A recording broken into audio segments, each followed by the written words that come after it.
Good morning, everybody. Welcome to episode 26 of the 500. I'm Pat. That's Mike. And each and every week here at twitch.tv/Pro Wrestling Simulated, facebook.com/PW Simulated, and youtube.com/ a bunch of letters and numbers. That's right. Yeah, we're still letters and numbers on YouTube. Hey, subscribe on YouTube so we can get an actual domain. Yeah. But that's a whole different thing that we're not going to worry about first thing, because we got wrestling action today. What we've done, in case this is your first time joining us, is we took the 2021 PWI 500, Pro Wrestling Illustrated's list of the 500 best wrestlers in the world, and we pitted them against each other in a massive tournament that we are just over halfway through. We have knocked out 255 of the original 500, and 10 more people will claim their spot in round 3 today.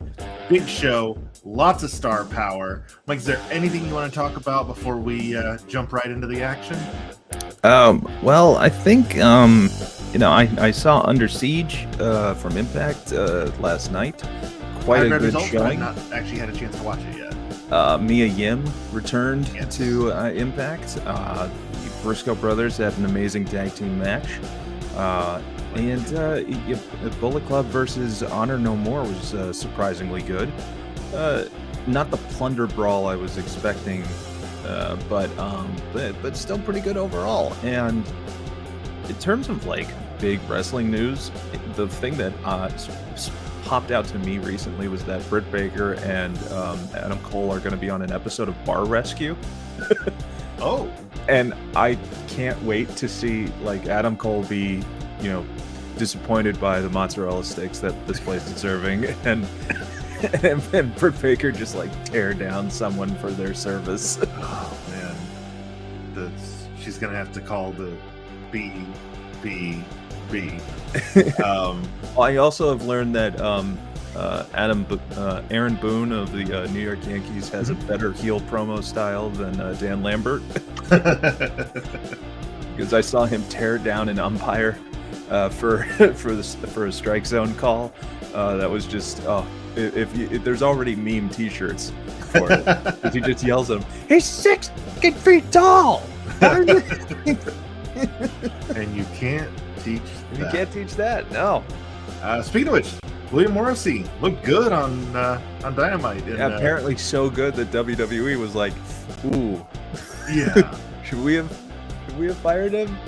Which, I mean, granted, I know it's not a secret that Vince doesn't watch anything outside of his own product, and he's at least tangentially aware of AEW because they're making waves. But I heard that it was always on. Like they have a television when NXT was on, they would have Dynamite on and side by side. Well, he's clearly not watching Impact. Yeah, because Morrissey's been that good for a while. Oh yeah. He just got to showcase it on the bigger stage on Wednesday night than he has been. I thought it was a great showing. He looked fantastic. And I know people were like, well, he only got one powerbomb on him. I'm like, that's kind of the point. The point of Wardlow is that he only needs one. He just does more because it's fun. Right. And he never looked so badass before. Coming in like Goldberg style with the handcuffs from outside, already going Wardlow, and no music. Which honestly, if he never has music again, like it's kind of cool. But I mean, he will obviously. It'll be something really, really badass. He'll get it back when he beats MJF. I kind of want them to get War Pigs from Black Sabbath, because they've been calling him Piggy for so much. And I'm like, oh, it works so well. It's right there. But yeah, he's just it's been amazing. And then that like Neo versus Agent Smith style of beating up all of the security guards. Just chop, double chop, throw chop. Yeah, he did everything short of having them all pile on him and then do the spot. And no terrible CGI. No, yeah, that's right. They've really done well with these like grassroots face build-ups. I mean, with Wheeler Yuta and now with Wardlow just being like People are going to go nuts. It makes me really interested what's going to happen this Wednesday when they're in Long Island. And is this going to be the show where he turns on the crowd and be like, you don't know what you like. This is my town. And like, just, because they're going to chant Wardlow. That's why they're there. Yeah. And then, I think there's a pay-per-view tonight for WWE. Oh, is there? Is Backlash tonight? Is tonight Backlash? WrestleMania Backlash? Huh. Like that's the thing. My friends are like, why do we even bother watching anymore? They don't care. Why should we care? And I'm like, that's the point. They don't care. They don't care if you watch or not. They don't, unfortunately. I think Vince will be damned if he has a tag team title match as the main event, because I don't know if Roman's going to perform. I don't know idea what this what is up with that? I have not been paying. I think like they never scheduled an opponent for him, or I was like, well, I thought they were advertising a 6-man. I don't know. I thought it was for the unification of the belts. That's what they've been plugging, but I feel like I had recently seen some advertising materials where it was Roman and the Usos against McIntyre and RK Bro. You mean RK McBro? RK McBro? I missed that. That's what I saw online. People were calling it that. Oh, RK. I got it with McIntyre. Yeah, I got it. Is there a thing going where Riddle's obsessed with quarter pounders? Not, but like, some blah blah blah insert stoner joke blah blah blah. Mm-hmm. Yeah. I'm surprised we've got better programming than them, in my opinion. We have what than them? We have better programming, in my opinion. I would agree. I mean, I also apologize in advance for my voice, everyone. I have a toddler. I'm just gonna leave it at that. Yeah. And I have a cold, so I'm gonna leave it at that. Which is weird because I feel like other than when I got COVID last year, I have not been sick in like 2 years. Other than like a 24-hour 2 weeks ago. It was the worst feeling of my life because I had not been sick for so long, so I was terrified. It's amazing the difference that, not going out much and wearing a mask when you do prevents you from getting sick. And I picked it up by going to the doctor, of all places. That's fun. That's where sick people are, unfortunately. Uh-huh. Yep, a whole building. Even though you're not supposed to go to the doctor when you're sick. You can go to a clinic. Like a clinic. Because they have to find out, but don't go to your general practitioner. No, that's for checkups. Or else you end up like me and having the equivalent of a main event match in your bathroom. The modern main event, the TV show main event, and I don't mean, I will say again, WWE talent are unfortunately a victim of their own product. Yes. And the people who are in that show are incredibly talented. Yes. And I'm talking about SmackDown and Raw. NXT is still something left to be desired, unfortunately. And I don't blame Roderick Strong for wanting to leave now. No. Or Candice LeRae for leaving. Or Dakota Kai basically like, well, I'm not going to resign. Like, we'll show you. You're fired. You can't quit. You can't quit. You're fired. Wait, what? That's not how the phrase goes. No. And Malcolm Bivens was like, I'm out. Ooh. Bivens on Twitter has been... He is not pulling punches. Stokely. I have to refer to him by his... Yes, I'm sorry. Mr. Stokely Hathaway. Stokely Hathaway. Which is such a fun name. Yeah. Right, I would love to see him be the voice of some new prospect. Yeah, he'd be great. He'd be great on Ring of Honor. He would be great on Ring of Honor. I could see him being kind of a counterpoint to Tully Blanchard Enterprises. Oh, yeah. Let him work with like Eli Isom and Cheeseburger and a couple of guys like that. The whatever remnants of the Shinobi Shadow Squad there are. My question is, what was Diamond Mine ever really supposed to be? Like the way American Top Team. I guess so, like some sort of like MMA style dojo, but like that's the thing. I feel like they just, more than likely they just go head first into these things. And step 1, debut the talent. Step 2, step 3, superstar. Step 4, future endeavors. Yeah. Yeah, was it you that was pointing out to me that every member of the original incarnation of Diamond Mine is gone now, except for Roddy? Except for Roderick Strong. Yes. Even the is Creed gone, brothers aren't Hachiman even is like gone. really a thing. Yeah. It's so weird. Like the Creed brothers, who are awesome. When they started, I was just like, oh, I love this. They are. It's that dangerous style with it still being like safe, where you're just because like I'm not gonna lie, sometimes I'm a bit of a like sadistic person when it comes to wrestling. Like if I watch somebody looking like they're getting the hell beat out of them, like I love watching Griff Garrison get beat up. Yes. And I don't mean that I hate him as a person. Right. I mean that it's just like he's got the hair that flows, and in the perfect kind of move, it just makes it look so much cooler. Yeah. So like when you can do that and look cool doing it, like the Creed brothers reminded me of is it the Everly brothers? The guys Beverly who, Brothers? Yeah.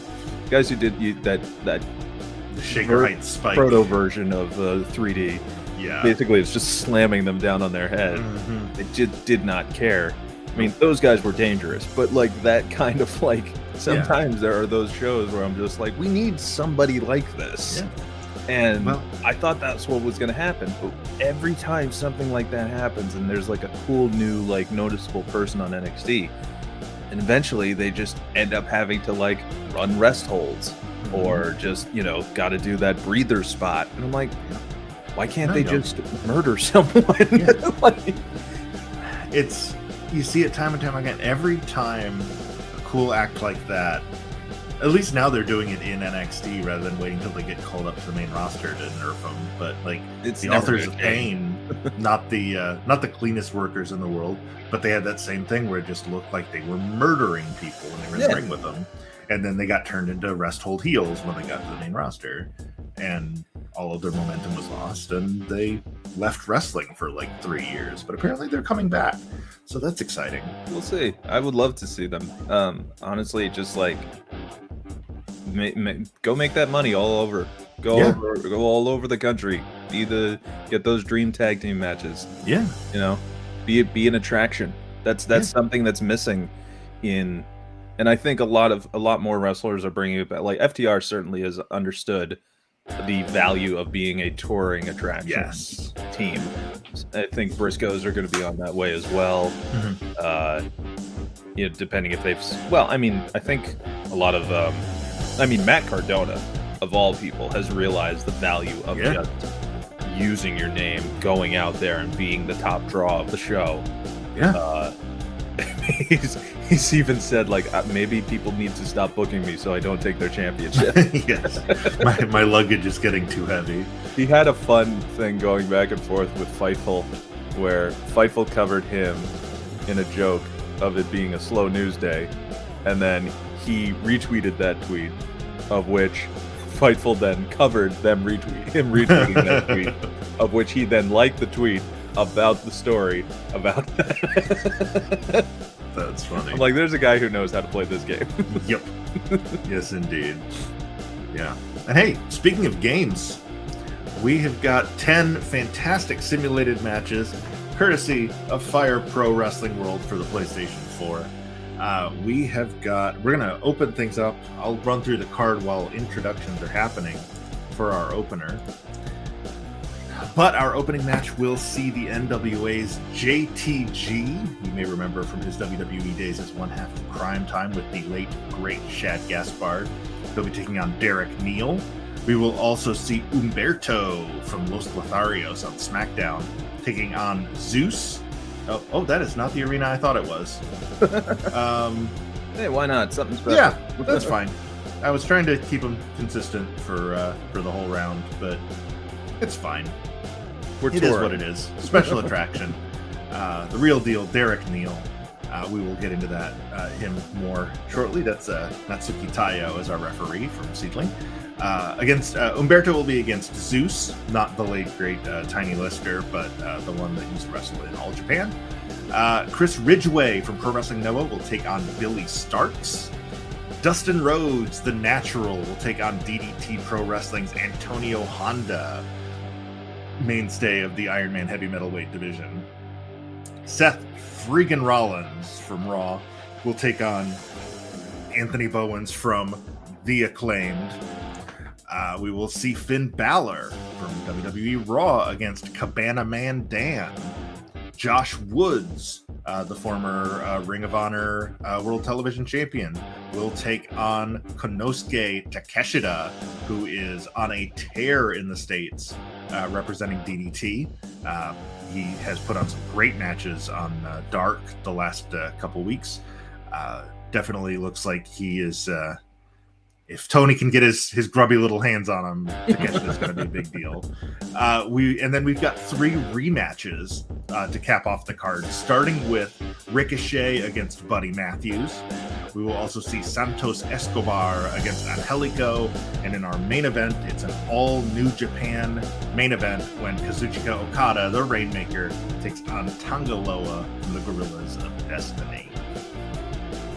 Tangaloa came out and Tama Tonga had some flashy new almost White Ranger-esque outfit at I think Dontaku. Man, this face turn is really gonna work for them. They are just killing it. Yeah. Out of the shadow of Bullet Club, in my opinion. Even though they were originators, they're OG. Yeah, they were OGs. Yeah.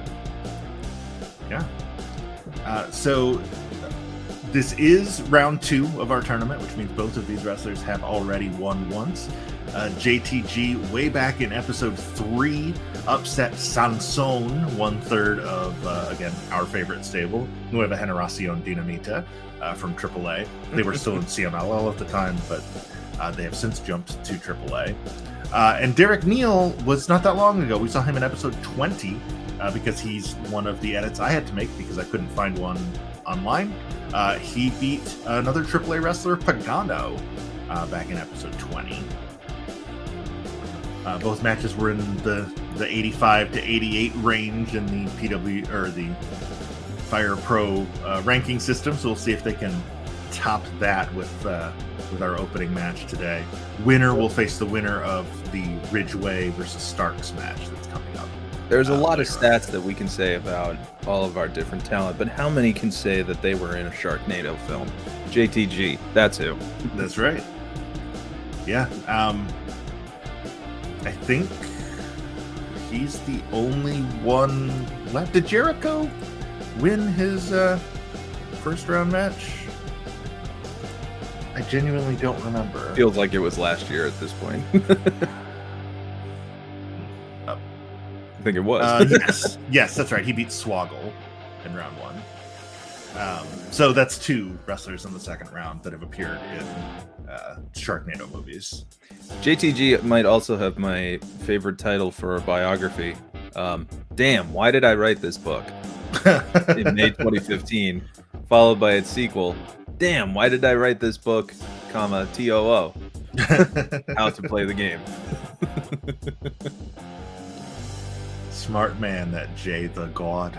And I like his e-fitness book, The Newbie's Guide to Big Biceps. So easy to follow, a child could do it. Full title.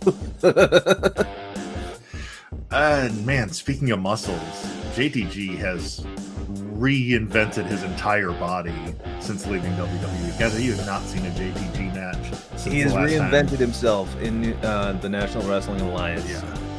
And currently teaming with Dirty Dango. Yes. As the Dirty Sexy Boys. Dirty Sexy Boys. Cranking on that ankle of Derek Neal. Both these guys pulled off upsets in round 1. Of course, it'd be another upset here for Neal. He's the number 456 seed in our tournament compared to JTG's 313. I always thought when JTG when the tag team broke up, Crime Time, and they kind of split ways. JTG always seemed to me like, oh man, he like, I feel like, oddly enough, I would put him in an American Alpha stable, like, just to kind of like really change over the way like everyone saw him, and just kind of really put over the natural athletic ability that he has. Because we all know he's got charisma, but now like let him show off the big with having someone like Otis at his side, and someone like who I hope will soon be called Chad Alpha. 2.9. Ooh, close. But yeah, I'm always impressed by JTG. Agreed. Derek Neal from just up the road from me in Bowling Green, Kentucky. That's about a maybe 90-minute drive for me. Primarily based in this area. Works a lot for New South Wrestling, Wind City Wrestling. He actually won the New South Championship from Cabana Man Dan, who we will see later tonight, before losing it to Donnie Janela, who we saw a couple weeks ago. I feel like this arena is kind of this is the game's idea of what a WWE arena would be. Like, this is a sports entertainment arena. Yeah. Like, there are 14 commentators at ringside. They've got the matted big chair barriers. shot across the chest from Neil. I don't know what you saw. I didn't see it. My monitor went out. We've said it all along. You know, this is all at the referee's discretion. If they want to disqualify, my monitor they can. went out. I don't know what happened. I don't know what you're talking about. Derek Neal just making a pile of chairs at ringside to go with the ones that are already in the ring. Kevin Kelly has that problem too. Whenever I think either Hanma or Toru Yano decides to do a little thing underhanded. I don't know why it's always them, but anytime the monitor goes out, New Japan, you got to work on those techs. Take care of those things. We have no budget. It used to happen to Bobby Heenan all the time. Yeah. I always found it funny when they tear the monitors off of the the commentary table when they're going to use it as a weapon. I'm just like, you be careful. Those things are expensive. Yeah. You can't just toss around a TV monitor like that. Remember when they were like gigantic, the tube ones, before they had the LED screens? Yeah. And like, those felt more dangerous than anything else. Yeah. Well, yeah. He's ripping out the monitors. Each weighed 200 pounds. And they bounced off of the floor. Yeah. Which couldn't have been good. JTG off the ropes. Big clothesline. Yeah, and I feel the same way. I mean, maybe it's just because we both have a production background. Yeah. But like watching somebody throw down a microphone, it's like, oh, made me cringe. That was a couple $1,000 there. Yeah. That you just threw down. I mean, you know, Vince can afford it, but don't do it in an indie show, guys. If you're cutting a promo on an indie show, please don't throw down the microphone. There's a decent chance that's the only one they could afford, and or it's for the building, like, or it's for the building. Yeah, that's even worse. System. Yeah, because then the promoter has to. I mean, you know, we've all got stories about shady promoters, but most of them are good, and they have to pay for that if you break the arena stuff, or they might make you pay for it, but probably more likely they'll get stuck with the bill. One time I was at a show where I also had to do timekeeper duties in addition to ring announcing, and the bell that they had us use was a school bell that they had taken off the side of the building. So it's just like this big mechanical block laid sideways. I'm just going, okay. DualShock disconnected. Guess we'll do what we have to do. Getting close to the 20-minute mark on this match. Yeah. Usually the controller falls asleep at about the 18-minute mark, which is where we're at here. We're getting into marathon territory here. These two are tearing it up in our opener. This is already the longest second round match so far. Or what would be surpassing last one of week's- 2 matches on MLW. What was it? Oh, yes. Yeah. That's the thing I like about their hour of wrestling is that usually you get 3 matches max. Oh, And JTG nice roll-up. picks up the win. That's all it takes. 3 seconds, folks. That's It's a right. divider between moving on in this tournament and staying behind. But JTG moves on. A nice showing from Derek Neal. Makes it into the second round. Coming up just a bit short against Jay the God. Side clutch is what the game calls that pinning combo. 313 JTG over 456. Derek Neal, 100% evaluation. So good way to start a show. 19 minutes, 12 seconds. The side clutch. So now we know JTG will face the winner between Chris Ridgway and Billy Starks, which we'll get to momentarily, but we do have one match in between those two. I will set up as we vamp for a second.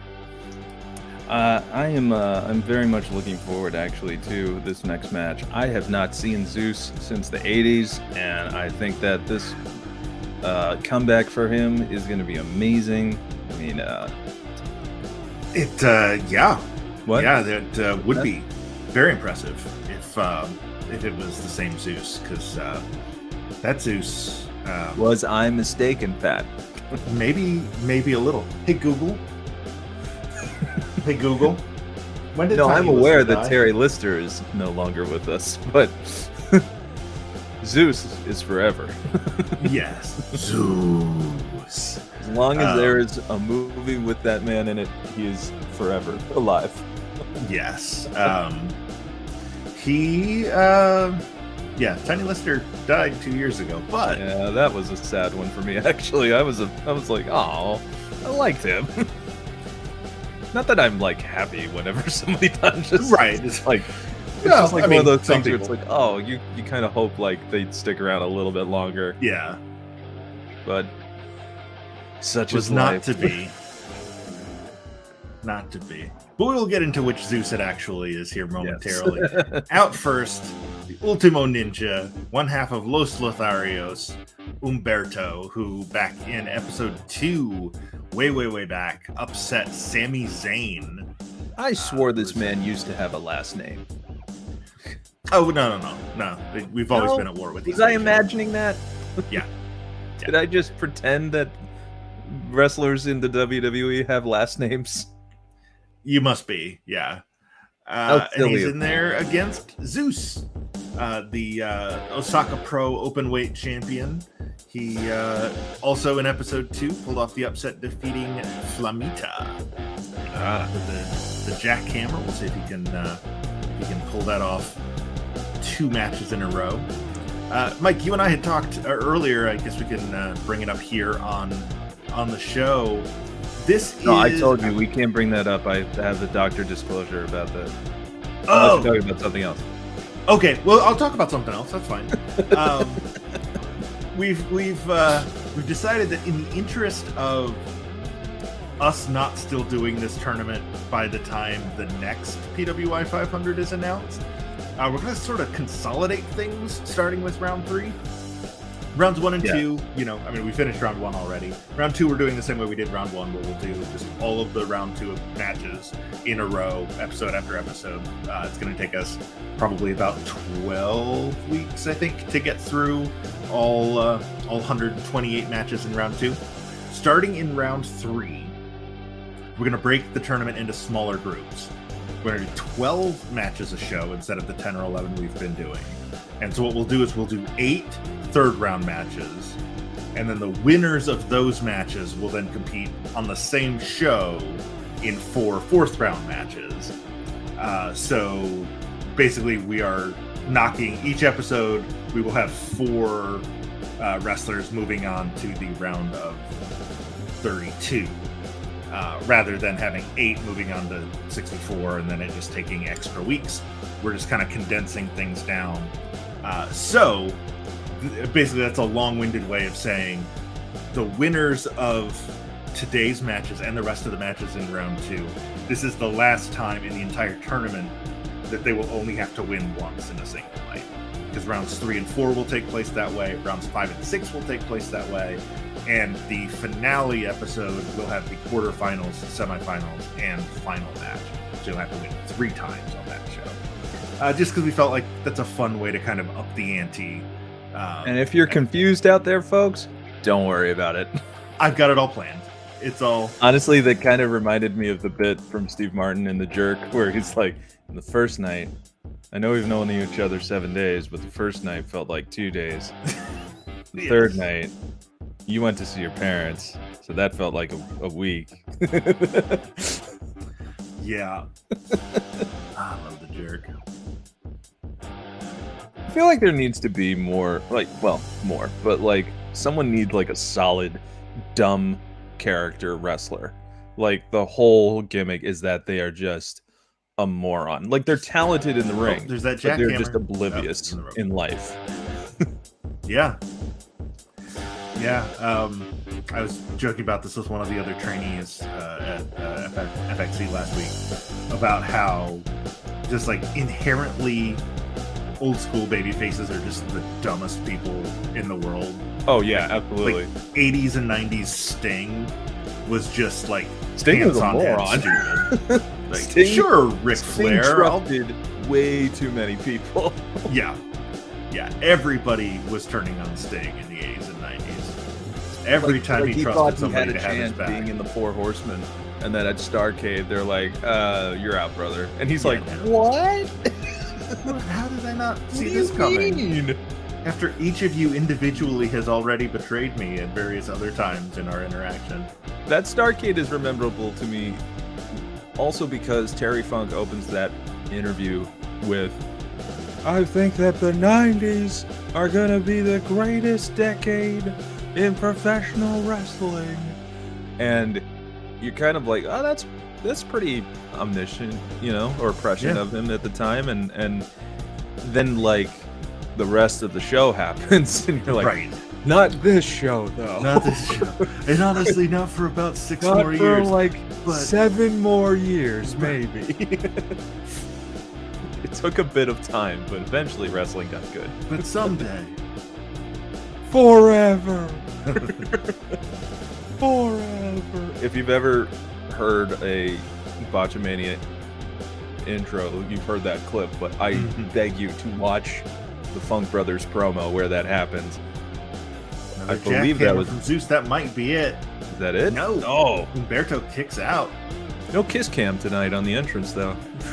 No, not this week. Have you Ooh, seen that they do rough that for Los Lotharios? No. They try to like force a kiss cam on the WWE crowd, and they're all like, we don't want this." We didn't like it when the great Khali did it. Why No, are we we gonna don't. like it? It's like, this isn't a St. Louis Blues game. Come on, Right. Yeah. stop forcing us to do things in the crowd. There's a video of one recently where it ended up. I think I saw it on TikTok where it's just like, I think that's their siblings. Don't force this. But cut away. Camera 6. Screw it, we'll do it live. Did you ever go to like a WWE night at an arena when like if the sports like did any type of like local sports team ever have a WWE night for your? Not that I've been Arena? to personally, no. They had one at Prudential Center, and it was the last thing I've ever seen Bryan Danielson do for like public relations stuff. But then again, he was a hockey fan, so it's okay. Right.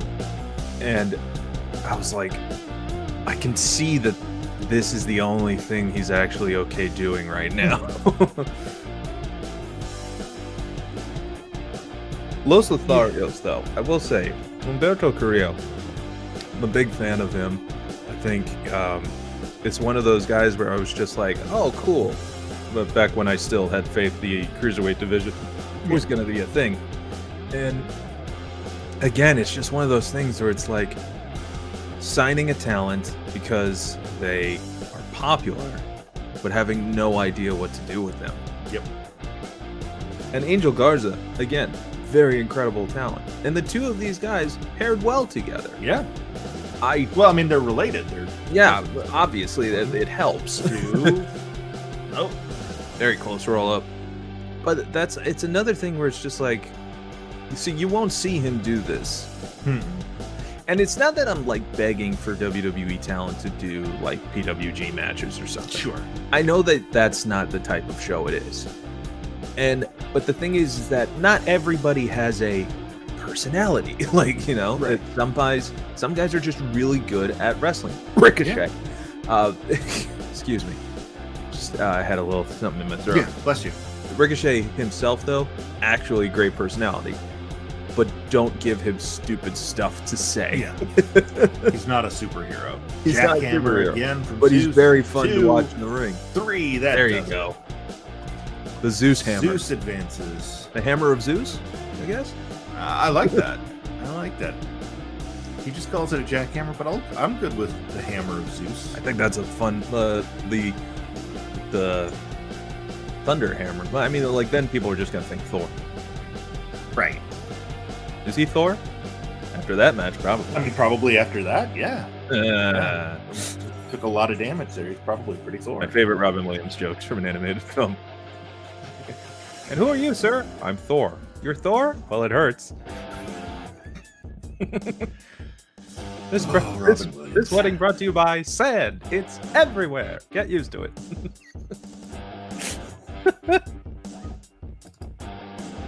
Oh man, what's your favorite version of the jackhammer you've seen? I mean, obviously there's Goldberg's, which is great, but like for me, the one that stood out was when he did it to the Giant. Obviously, Yes.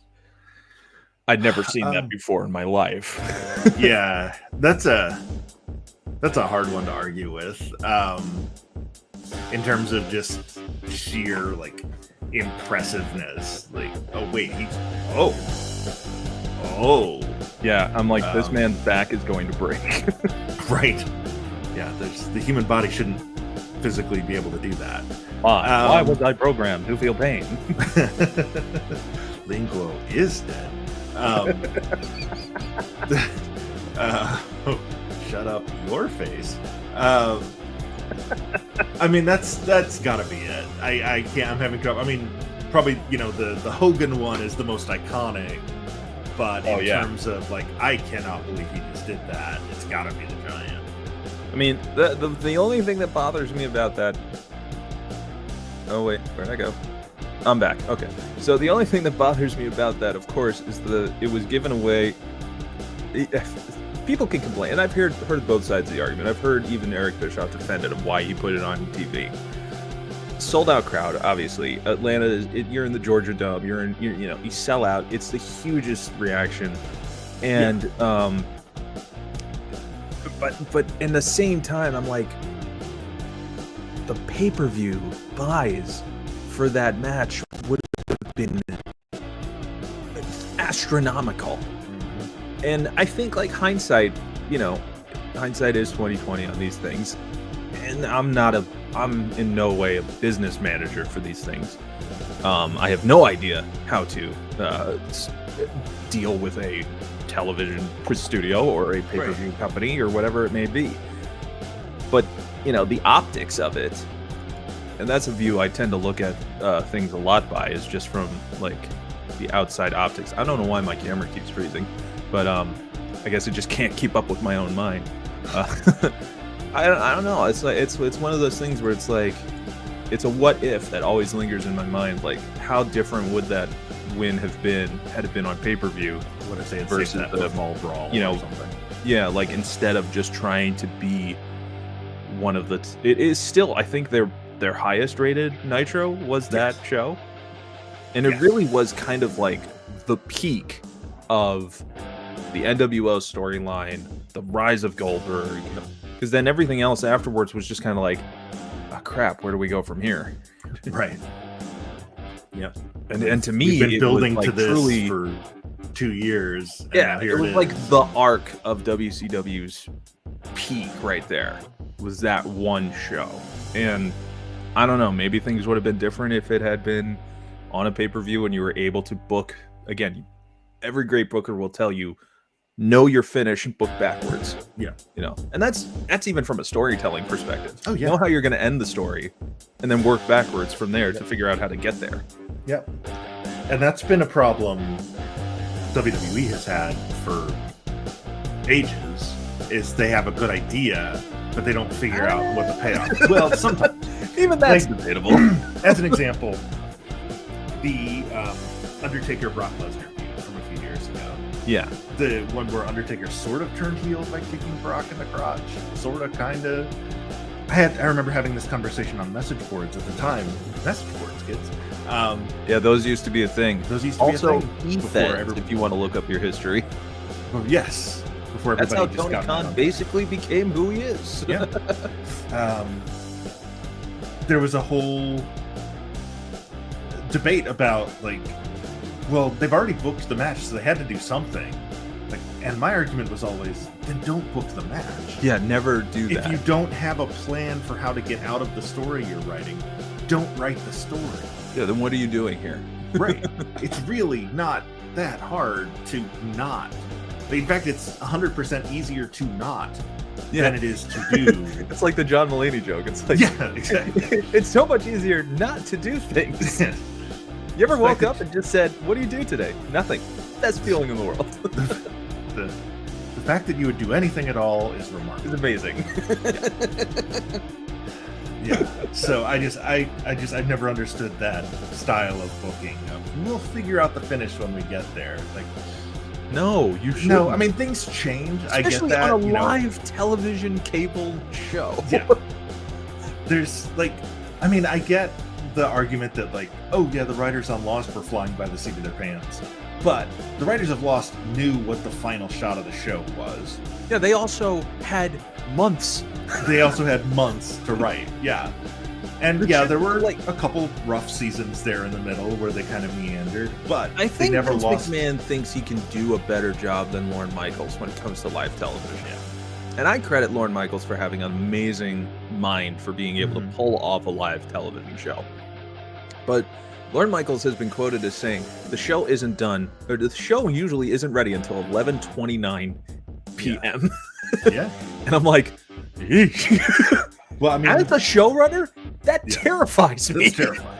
I mean, there's so many like cut for time sketches you see online.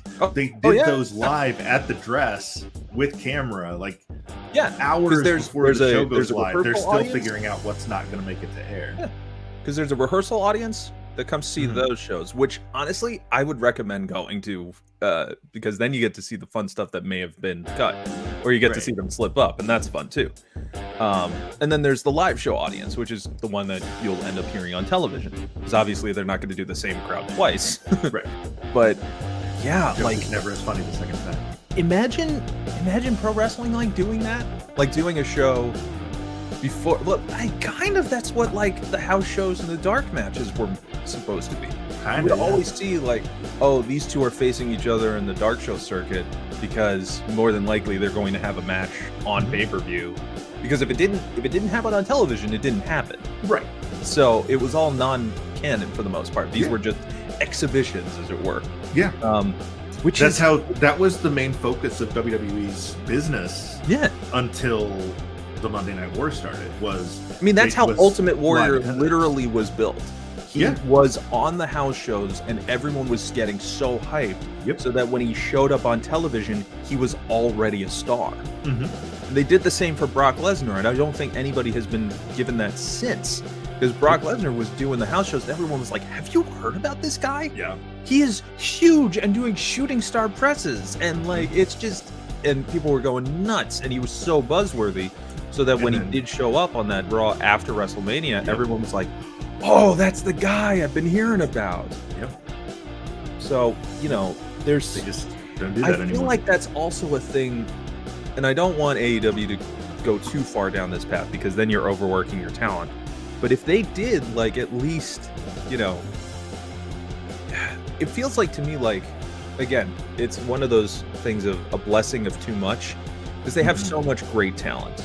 And if you had the opportunity to sign the names that you could, you would too. There's no. It's not like if Brock Lesnar became a free agent tomorrow, Tony Khan's gonna go, yeah, my roster's already we're good right now. Yeah. You're gonna try. Yeah. But like, if he had, this is their show. Like Wednesday, unless they finally decide, or TV or whatever the conglomerate is that owns, I think it's Discovery, what media? I don't know. I think it's Time Warner. Well, like Warner Media now merged with Discovery Channel. Yeah. And then, like now it's Discovery something. I don't know. And the executives had said like no more scripted television, and every AEW fan was like, oh shit. Uh-oh. But I'm like, don't worry, they are doing the best ratings of all their programming. Yes. We're okay. Yep. Other than live sports, nothing on any of the Turner channels. They know that because no one can compete when NBA finals or NFL finals are on. Right. It's just you can't. You can't, and not since the late 90s have you been able to. But their show is, when you go to a taping of Dynamite, you're not just seeing Dynamite, you're seeing basically 5-hour show. You've got the dark matches or dark elevation or whatever it may be. Then you have Dynamite, and then you have Rampage. So until they decide, like, well, if we have, like, let's say AEW gets a great television deal from the next round of negotiations. If I were them, I'd be like, we need enough money to do 2 separate tapings. Because I think they've started doing the dark tapings in Orlando. Yeah, they've been doing that, but then they'll still do Elevation. Yes. Which to me, it's like you had a great idea at the beginning of that, and this was the pandemic era start of that show, where it was like highlight the star, build them up, and then they're in the main event. Yeah. And then it just kind of became, well, everybody who hasn't been on taping of Dynamite and Rampage, just put them on the show. Yeah. So I was like, okay, well, if you did, let's say you just merge Dark and Elevation together, base it in Universal, do that show, give it the same meaning of, like highlight a star, showcase them, maybe find some way to make the rules where it's like, this is an exhibition match, so it doesn't count towards the win-loss record, but main event always does. So if like they're competing to fight for the main event so they can get a win or loss on the record, make that, lower Chiron mean something more. So this way on Dynamite, you have your legit dark matches, and I would just change the name of just to Elevation, because Dark Elevation is just contradictory. And then you can go back to what Dark used to be. The matches that didn't show up on the taping that were a big deal ended up on YouTube. Then when you can do Rampage, you do it live for 1 hour, and maybe the hour before you do like, I don't know, like maybe that's where you have your dark match tapings. So this way you still get a full solid, 2.5 hour show that you're going to, and you're being part of a live tape. Because people love live television, and I know when the piped in audio for an audience is there. It's just too obvious. But anyway, I'll tirade over. For now. I love wrestling, but I know as a person who has also done live shows, I know where the faults can lie, and it's not in their stars. Oh, that was bad. I'm sorry.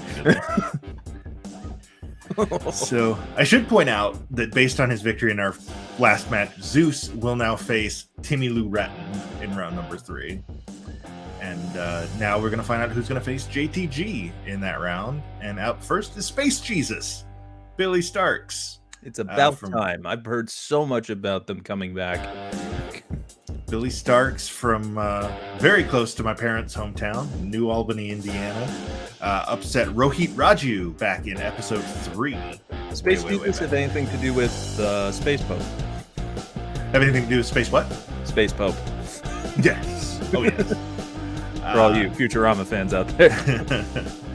And she's in there against the GHC Junior Heavyweight Tag Team Champion, Chris Ridgway from Pro Wrestling Noah, who just won those titles back within the last week. So that's how you know I'm keeping up with these things. I gotta catch up with Pro Wrestling Noah again. I kind of fell off to be honest, years ago after, Kenta left and Suzuki-gun showed up in New Japan again because they were part of Noah, and then they came back and everyone was like, whoa, this is a huge jump. And it was, because it was a roster of several stars of Pro Wrestling Noah showing up and like, yeah, we're New Japan now. I was like, oh crap. But the Kenta matches are still some of my favorites. I had never... Bryan Danielson versus Kenta was my first exposure to Pro Wrestling Noah. And then him showing up with the GHC Junior Heavyweight Championship in Ring of Honor, where I saw him face off against Davey Richards. First time I had ever seen a Go to Sleep live, and blew my mind. I'm like, he killed him. He just killed him. Davey Richards has no career left. Lo and behold, I was very wrong. Good match against Richard Holiday this week on MLW Fusion. MLW is just so good. It's MLW so is very good. I was talking to Malia last night. Malia's my wife, for those of you who don't know. We were, since things are going well at FXC, and I'm starting to look at big picture. If this goes well, would we move to New York or Connecticut or Jacksonville? Or so I was looking up where all the promotions, the major American promotions are. So I could live in LA and work for the NWA. I was gonna say NWA, in Nashville. Impact is just down the road in Nashville. That television studio, one of my favorites. I like NWA. I have recently been watching Championship Wrestling from Memphis, which is it's a great show. It's just fun. NWA, I like because the talent is great. I'm a little apprehensive about how much nostalgia is too much nostalgia. And I get it, the vibe you're going for is the old TBS show. Right. But where's the line between homage and cosplay? Right. Yeah. But with Championship Wrestling, it's the vibe, because they're United Wrestling Network, which is kind of a modern version of the NWA, even though the NWA is a modern the promotion is a promotion instead of a governing body. By Ridgeway sends Starks to the floor. But yeah, I mean, I don't know, man. I hope I have. You never know. You may be on their own television show. They may have their own thing. Maybe. I'll tell you off air my predictions for your new place of training. Okay. Because I don't want to spoil anything if they're true, or jinx them if they aren't. Fair. But tell me more about, and this is the oddest sentence I've ever said, tell me more about Space Jesus. Yes. So, like I said, Space Jesus, we haven't seen in 23 episodes. 4 or 5 year pro. Won the Champions Challenge in Girl Fight Wrestling. She beat Mickey Knuckles, who we also saw elsewhere in the tournament, in the final there. She just graduated high school, or she's about to. No kidding. Yeah, she's very, very young. Crap. Let me see. I'm going to look it up because Good for you, Billy. Yeah. She's very, very young. Where can I find? She's also known as, in addition to being Space Jesus, she's also occasionally known as Biting Billy or the Blue Gremlin. Trained by Raul LaMotta and Rudy Switchblade at the Grindhouse Pro Academy. Louisville. 3-year pro. Started in 2018. I'm trying to find. I've been corrected many times on how to say Louisville. Billy Starks. Almost got a victory on Mr. Chris Ridgeway there. Sad thing is, the first thing that comes up when you start to type, how old is Billy, is it wants to give me Billie Eilish. Okay, so she debuted November 22nd at age 14. Good Lord. So she would be, I don't know if she has turned 18 yet or not. But yeah. So. Are you telling me this man is beating up a child? Or possibly a very young adult. A minor. Yeah. It's distinctly possible that she's allowed to vote now. Okay. But You can at least not drive a car. positive. I can't find an exact date for her birthday. I have been to shows where I've seen the talent be dropped off by their parents. But these were the trainees of an exhibition. Yeah. But I mean, if that's not an indication at, such a young age, already a 4-year pro, and on the PWI 500. That's pretty amazing. Yeah. And had a first-round victory over, Rohit Raju from, at the time, Impact. Now he's back under his original name of Hakeem Zayn. I'm glad you're here to remind me of talents now in this second round, because literally we have been through so many matches. Oh, yeah. So many matches, folks. So many matches. We've seen 489 different wrestlers so far. I think I have called with you more matches via this show than my entire commentary career. That's certainly true for me. But Yeah. that's because I'd only ever called one show. It was a good show, but then I didn't get paid, and I thought my wrestling career was over. It only took how many years later? 16? Hey man, some of the brightest shining stars take a while for their light to reach the earth. I was talking to Damn, that's one a of the good other. one. I gotta write that down. Yeah, that's good. I like that. One of the other commentator trainees. Oh, that Tiger Driver might be enough. Nope. Space Jesus kicks out. Oh my gosh. Oh! Shrine from Air Raid Crash. No, not going for the pin. That If her might come back to finisher bite isn't them. the crucifix, it's a lost opportunity. I was Sorry, I just saw my son in his Sunday best. And despite him going through the terrible twos, which apparently don't stop at 2. two. Oh, almost hit someone with the Michinoku driver. Like I said, man, I'm a sucker for, just being adorable. Yeah. Doesn't apply if you're an adult. You're an asshole, then you stay that way. Yeah. You're the most gorgeous doesn't person matter in how the world. adorable You're you a are. jerk. If you're an asshole, you're an Nothing. asshole. By the way, I have been following several talent that have been on our show follow us back, which we are very grateful. Yeah, absolutely. I am a big fan of Mad Dog Connolly on his Twitter game because, for one thing, just the trolling aspect of what he does to Montez Ford every Sunday kind of kills me. And Ridgeway. There it is, sleeper with the hold. sleeper. That's the same move he used to beat Swerve Scott, now Swerve Strickland. It's back in effective. episode 3. If you're gonna do something that can guarantee you a win, why not do it every time? Yeah. The only The problem is, reason they call it a finishing move. well, the only thing is that, you have to have more than one in your arsenal because maybe they may scout ahead. You never True. know if they're going to be able to counter that. Very true. Winner via sleeper hold, Mr. Chris Ridgway. And I'm sorry to Billy Starks, but apparently Good luck we with do your have an age finals. limit on winners. I hope prom goes well. So now we know Chris Ridgway will face JTG in round number 3. That was a rhyme I didn't intend. I'm a poet Hey, and it I was worked. not aware of the fact. Worked, man.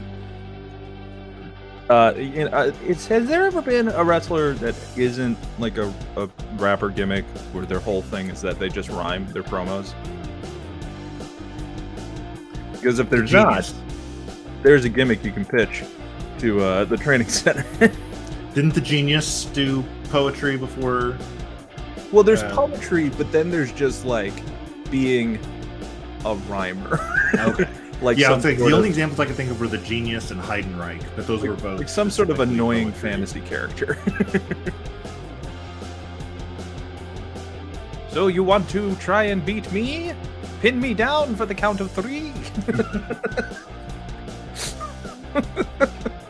Just a troll under a bridge type character. Except they're under the ring. Come on, man. This stuff writes itself. It does. Unfortunately, I think you're giving Vince ideas for how to bring Swoggle back. Oh, he's done with him.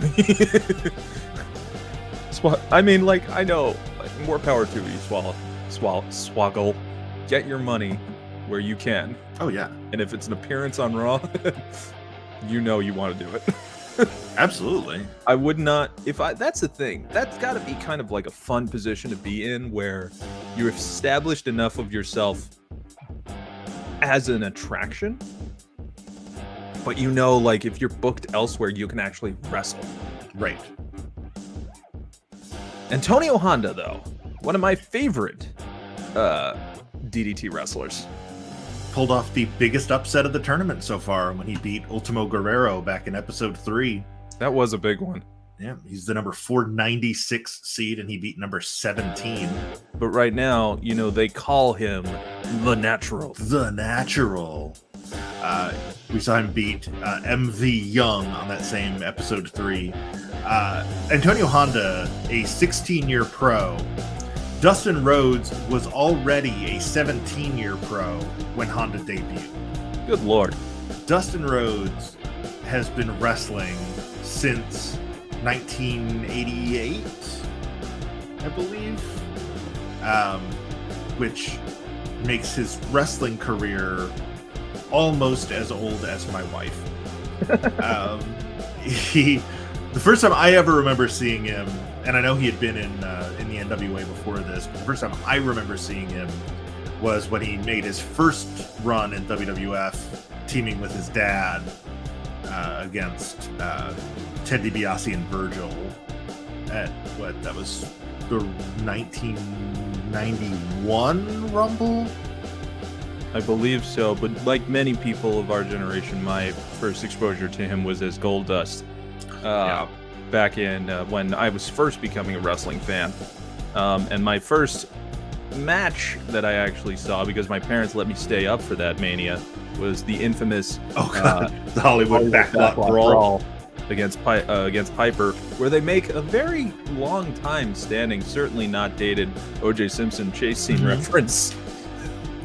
And like, that truck looks familiar. Yeah. Also, they reenacted his entire fight scene from They Live. Which was amazing, because I love that movie so much. Yeah. How do you not?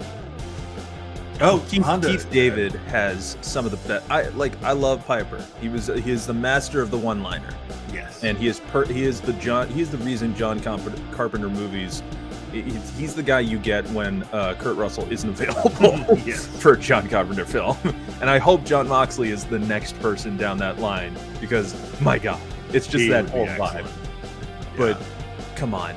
Keith David in that film always stands out to me more, especially that fight that's so long. Yes. That South Park did shot for shot of Timmy versus Jimmy. Timmy versus Jimmy, yeah. Dirty motherfucker. Every time. Just put the glasses on. God, I love that. It's so good. It's really... Who did Antonio Honda recently defeat for the... Is he the current? I believe it's still that Tokyo Assemblyman. I'm going to have to look this up while you call this match. Okay. I was going to do the same, but I will let you...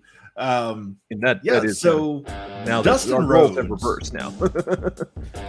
Dustin Rhodes, the first time I ever saw him live, I did watch that, on tape delay, the tag match from Royal Rumble 91. I saw him in the Goldust character work a dark match before he had debuted on TV. They'd been doing the vignettes for weeks, so everybody in the arena knew who he was.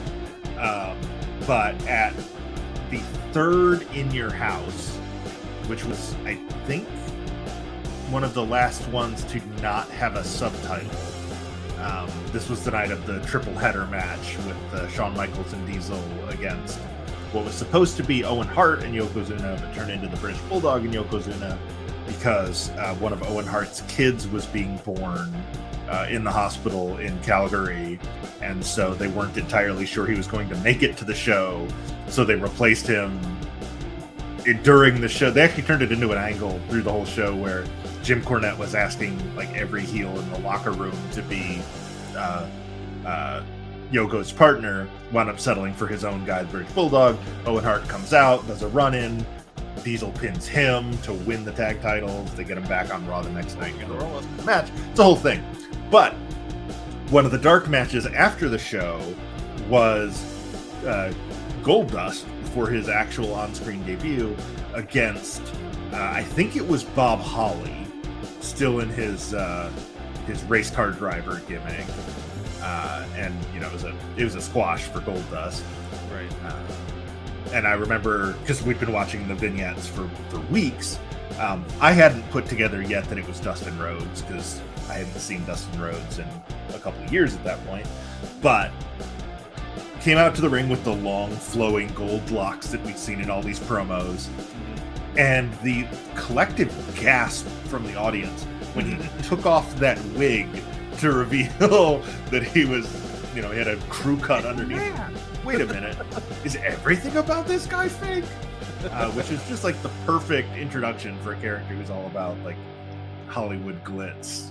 And that's a credit to Dustin Rhodes, because the man, you want to talk about people who are able to keep longevity through transformation. Because not only was he Goldust for so long, but he was able to make it fresh. Yeah. We don't talk about the Black Rain days in TNA though. He certainly didn't or want the to. Tourette's. By the way, great inside joke that never came to fruition because it wasn't meant to. So everyone in the Dark Order, when Mr. Brody Lee was in charge, they were assigned a number based on his feeling of their ranking and also the order that they came into the group. Except for Anna Jay. Except for Anna Jay, because she was his number one in the stable. Colt Cabana was number 8, and John Silver was 7, and so on. Evil Uno, despite him being number 1, he's still Uno. Yes. But number 7 was reserved for Dustin Rhodes, and the reason why is because it was a play at his fabled worked shoot gimmick of 7 in WCW. And the whole point was that he obviously would reject it because of the implication of that. 7. I've never heard that story before. I love that. In joke that kind of never really got. Oh, look at this. Oh, a little flip flop and fly. Shades of Dustin's dad there. Let me tell you, baby, my son is going to be one of the greatest of all time. Is Dustin Rhodes in the Hall of Fame? I don't think he is.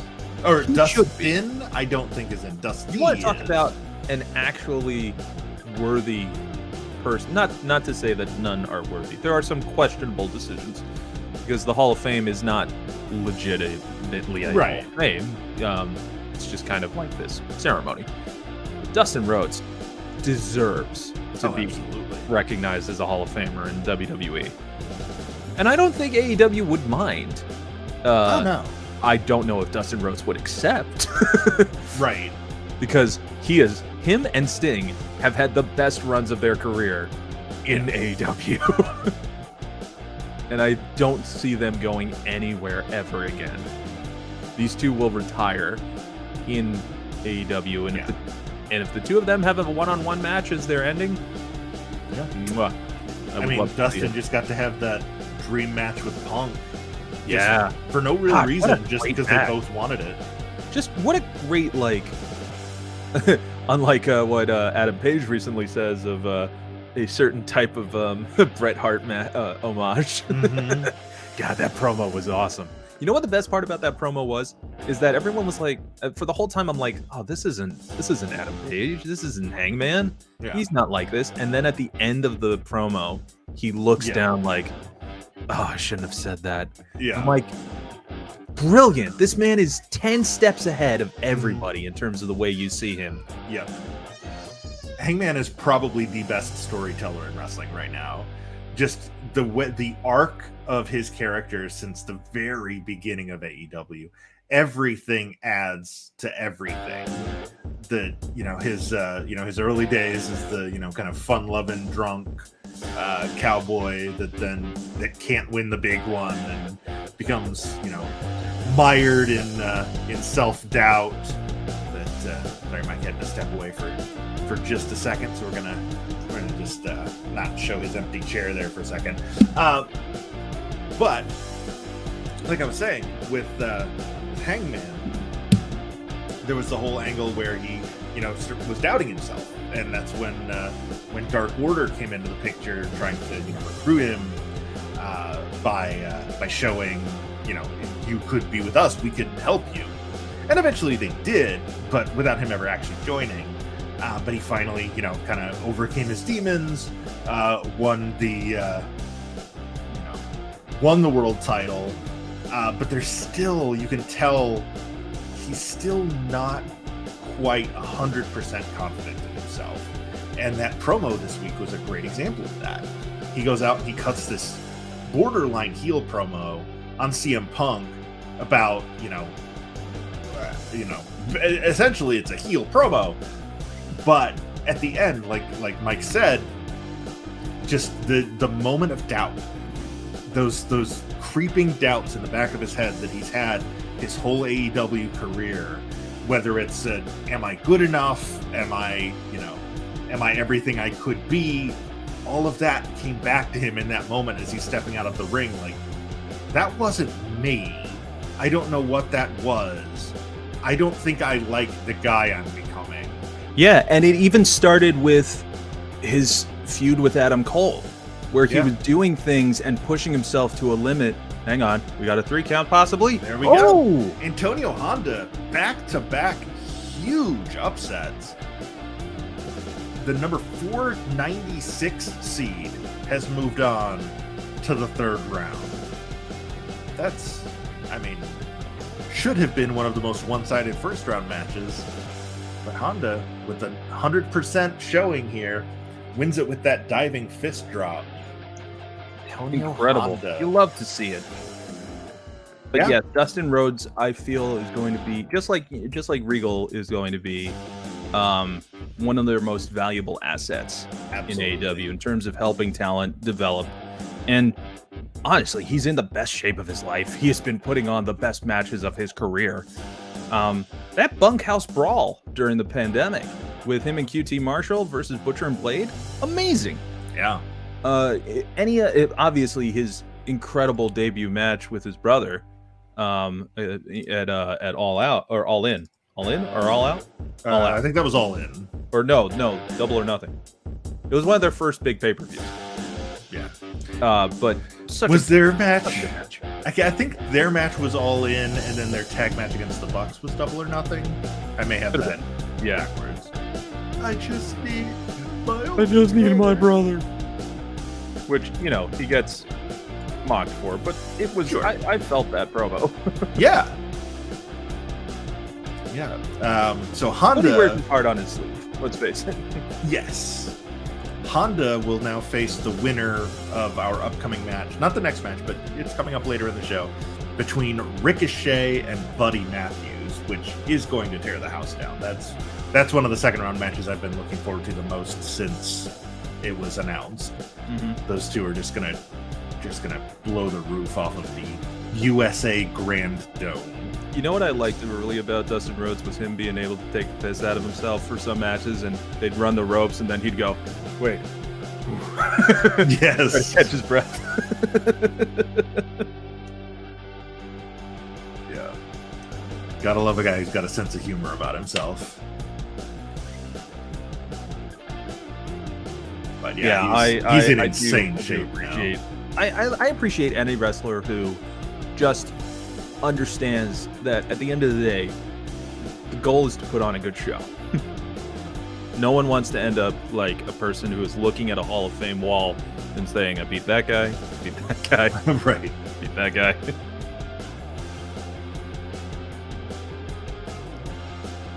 So, what's coming up now? Up next, we've got a heck of a match going into our halftime break here. This is our first of three WWE versus AEW matches on this week's show.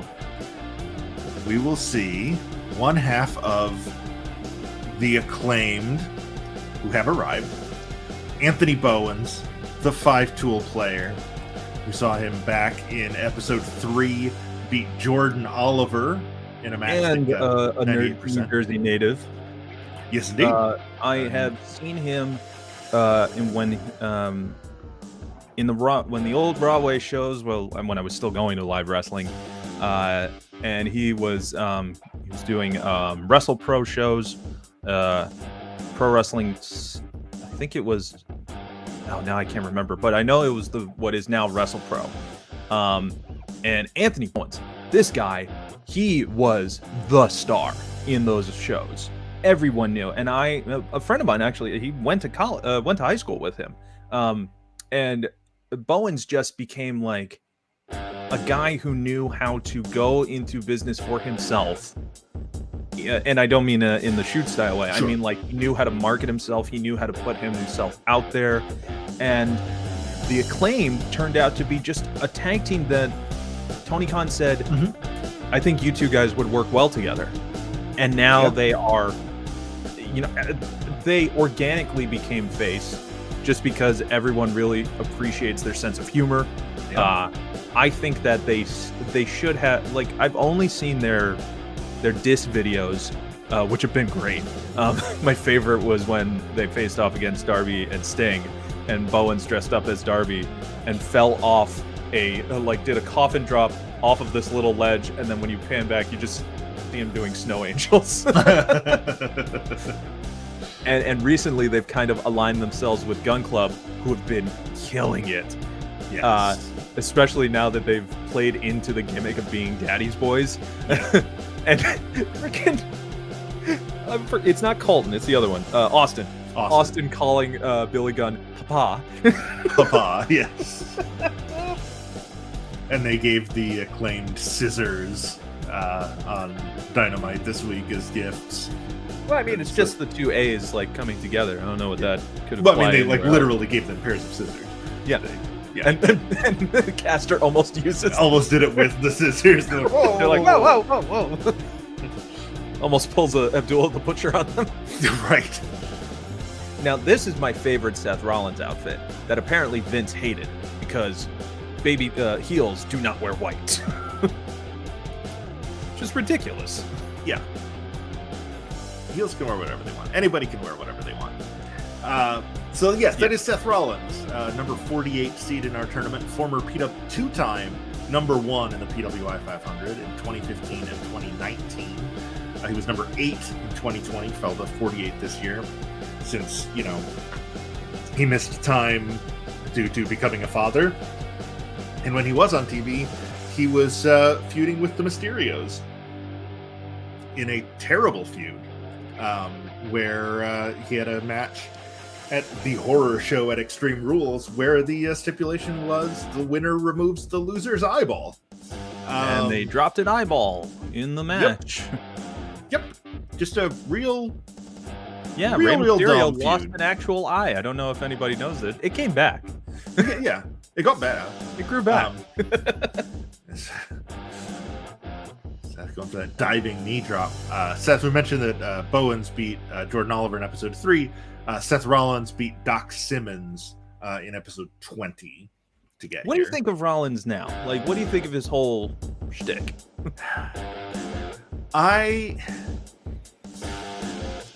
I'm not a fan of gimmicks or angles where, and it's gotten better since Mania, but where the whole premise of it is, I don't have a match. I hate that. And that was the whole thing going into WrestleMania. Like, this is one of your biggest stars. He could be having a top-level feud with anybody in any brand. But your entire story about him is, I'm not good enough to have a match on this show. Yeah, and then, like, you see all these people who are going Why don't I have a match? Why don't I have a match at Mania? Yeah. And then Vince McMahon literally goes, well, you could have asked. I'm Yeah. like, well, why didn't the rest of the roster do that?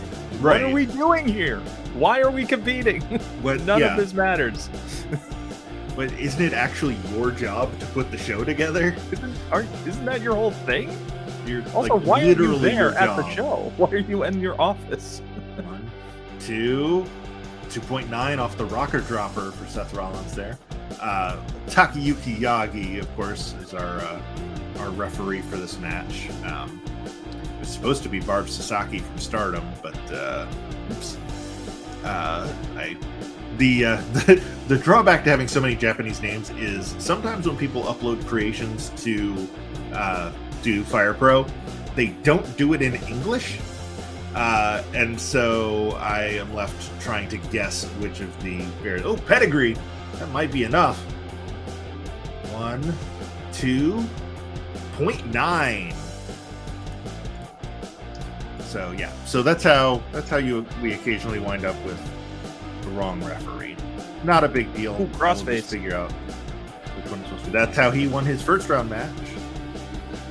They're trading their first round finishes. Rollins won his first match with the pedigree. Bowens won his with the crossface. Sling Blade from Rollins. Santos Escobar and Angelico are backstage watching this because the winner of that will face the winner of this. If Max Caster, like, God forbid he ever gets injured or anything like that, I still feel like he would be the best hype man for Anthony Bowens, but Yeah. it's not enough. Maybe he could have used some of that hype for this match. Seth But hey, Rollins, the pedigree, it works. Kick Wham pedigree. It's there's a reason that it has led to so many reigns of terror across the world of pro wrestling. I have Seth no idea what Rollins. you could be implying from that. I imply nothing. I'm outright stating. Seth Rollins with the double arm face buster, which we all know is a pedigree. I'm listing it as a pedigree in the results. I just tweeted it as such. And that brings us to the halfway point of episode 26. Thanks for There you sticking go. with us. We're going to take a little break here in just a second. But yeah, so now we know Seth Rollins will face the winner between Santos Escobar and Angelico, which will be happening later on in this episode. Still 5 big matches to go, 5 more spots to fill in for round 3. When we come back, Finn Balor will be in action. He had a first round bye due to being the number 8 seed in our tournament. We will get our first look at the Demon King, who will probably just be in his Balor Club getup because it's only the second round. So Finn Balor will take on Cabana Man Dan. We will see Josh Woods against Konosuke Takeshita. We will see Ricochet against Buddy Matthews. We will see Santos Escobar against Angelico. And in our main event, Kazuchika Okada against Tangaloa. I think you Lots need of some more great rolling stuff. R's on that Escobar. Escobar. Santos Escobar. Representing Legado del Fantasma. The former El Hijo del Fantasma, who has had many, many matches with Angelico, and we will get into that when that match comes up. Our last 3 matches are all pairings that know each other very well. We'll talk about that history when we get to them. But first, we're going to take a short break. Get up, stretch your legs, grab a refreshing beverage, maybe a snack. I won't be having a snack because I don't want to be like crunching on the microphone when we come back. But refreshing beverage, that's where I'm liking. I guess it would be brunch time around now. Have a mimosa if you I want. suppose that's true. Yeah. Do I have? A It is Mother's Day. That's So, true. remember Mom as you watch great wrestling together. Yeah. Yeah. Text her during this 5-minute break, and then return to us for Finn Balor and Josh Woods and Ricochet and Santos Escobar. And Because Kazuchika I'm Okada. about to fill out some Mother's Day cards during our break. I will say nothing. So we'll be back in 5 minutes, and we'll see you then. All right.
Hey, And we're back.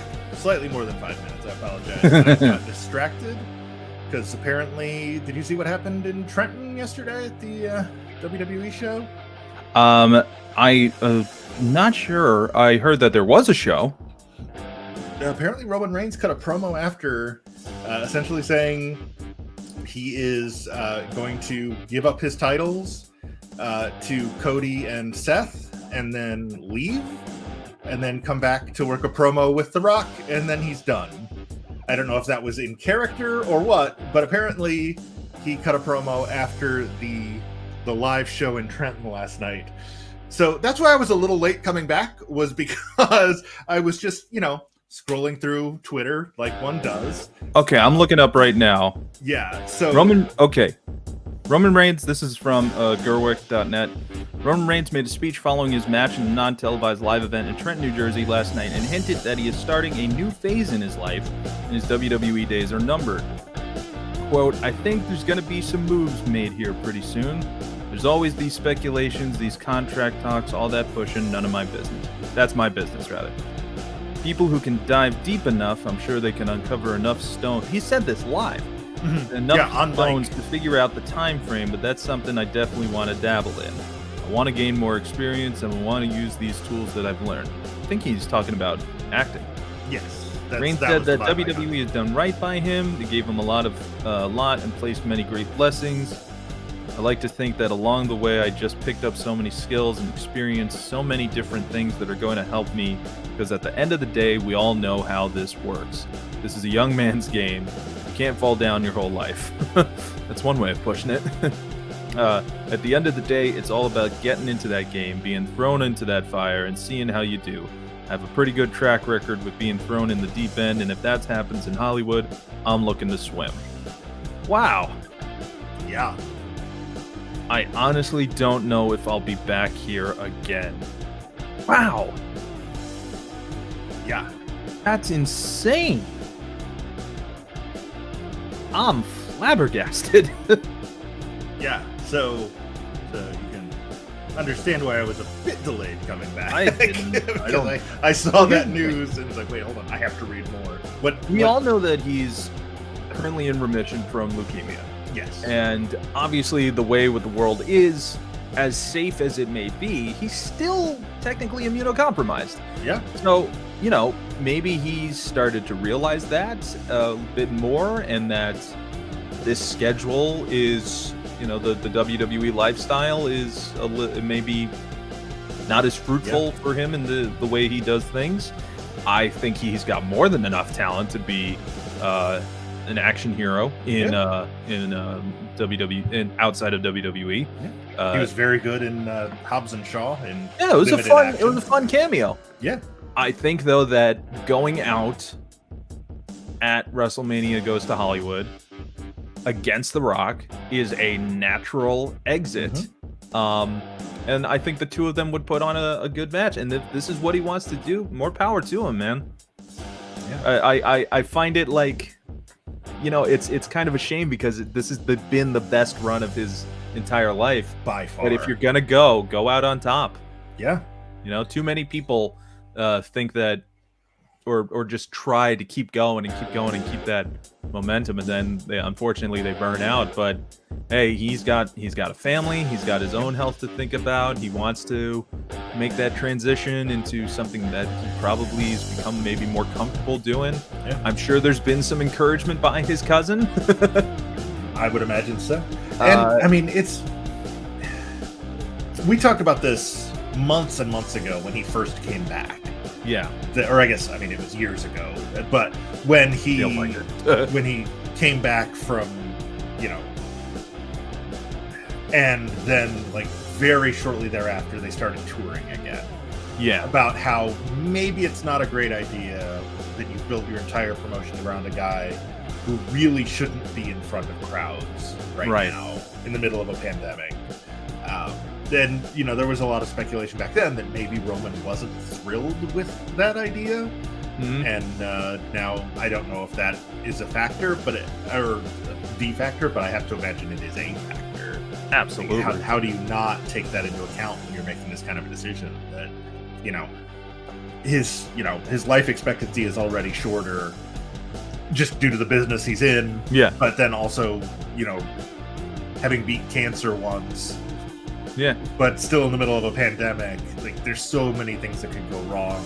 And when you're in remission, it doesn't necessarily mean it's gone. It just means it's not active. That's right.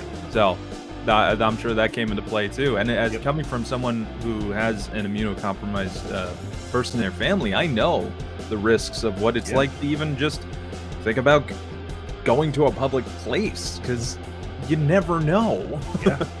Right. So I totally empathize with that. This is the one time where I can legitimately say best of luck in your future endeavors, because I truly mean that, and I don't want it to be seen as something ironic or anything. I think Roman Reigns has always had that star capability because he's such a cool guy, and they never really let that kind of go through because they force feed the awful lines that they have to make them say. But yeah, I think, you know what, I kind of look forward to seeing how this is going to play out.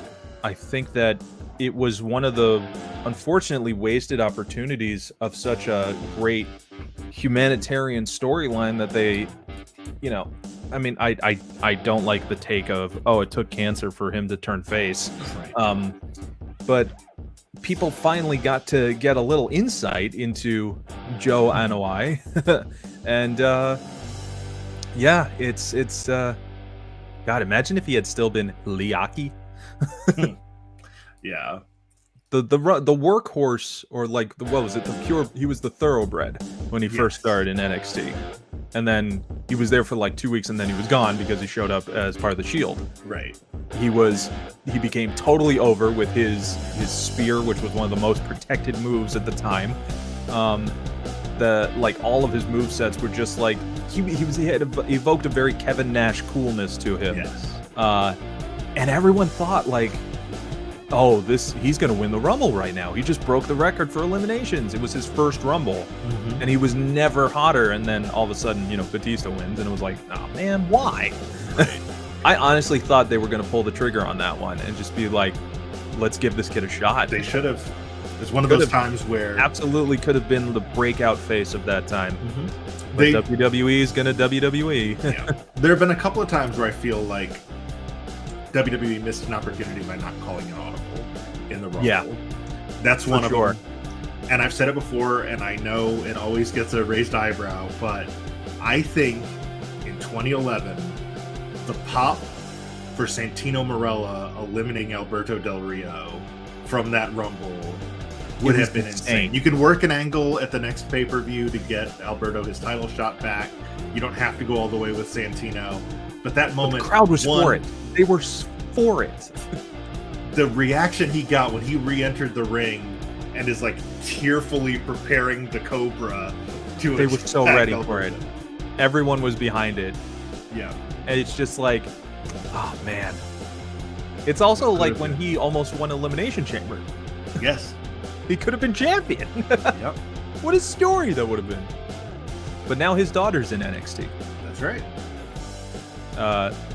I'm not sure what her gimmick is. But then again, I never know.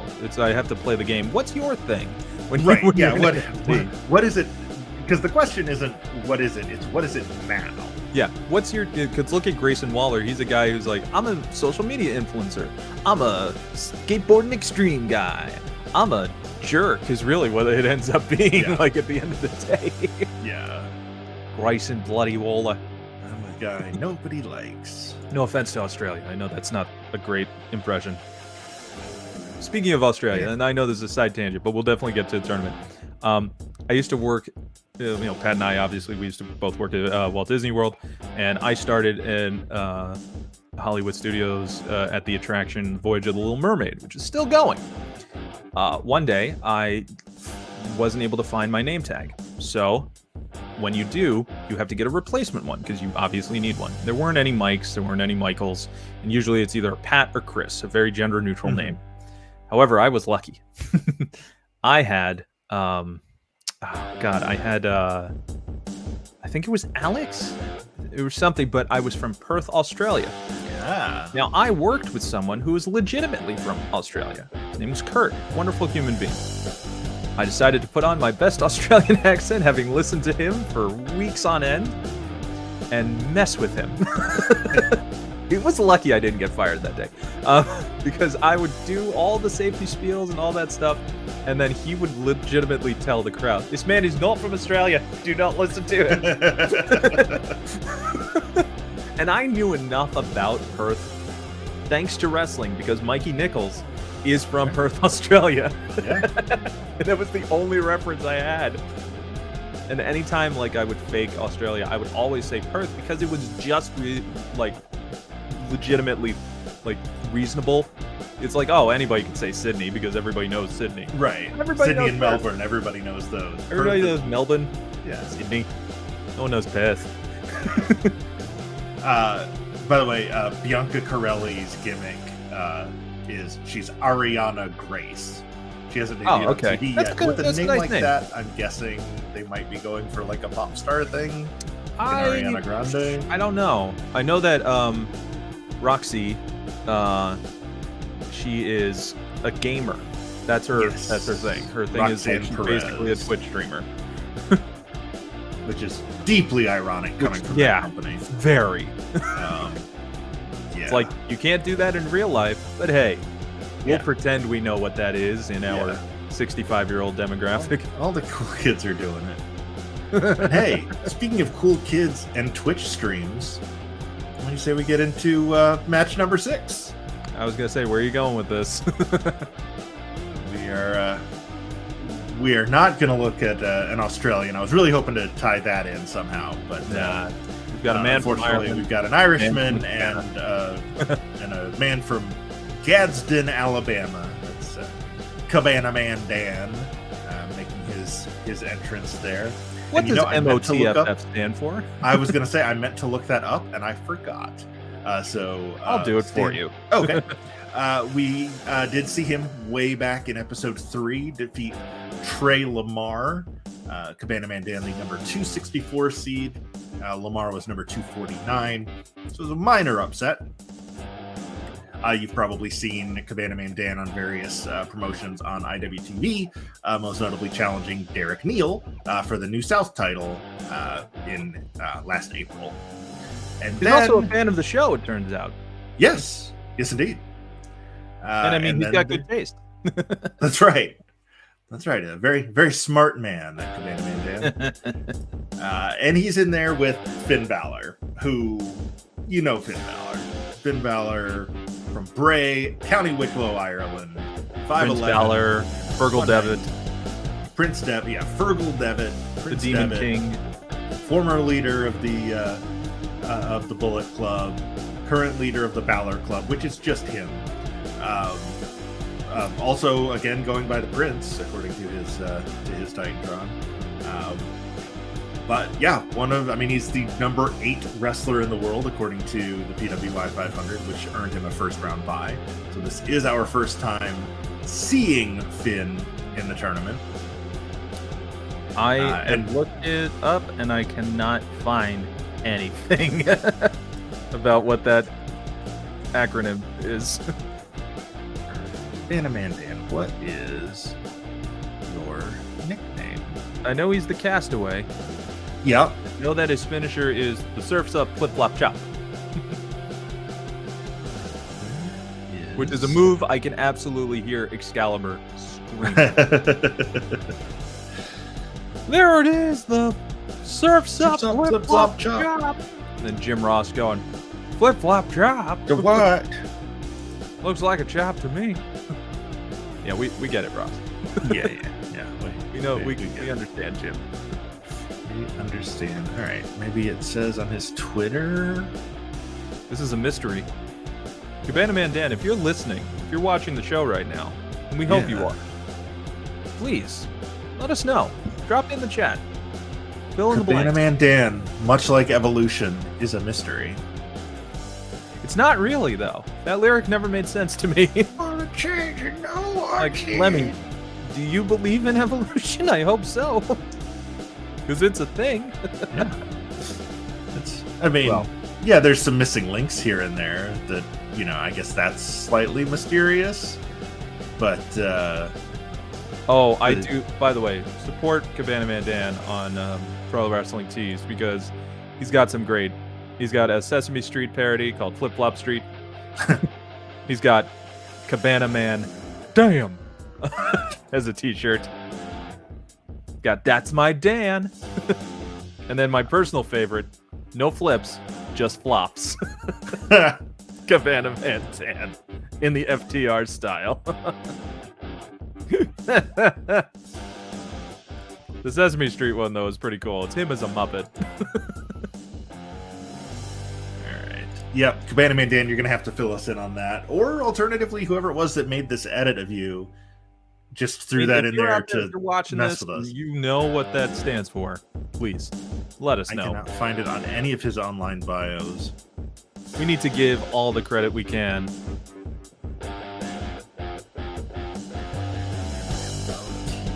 What could that stand for? Oh, look at that pin. Something flip flop. Master of the flip flop? I think that might be it. Master of the flip flop.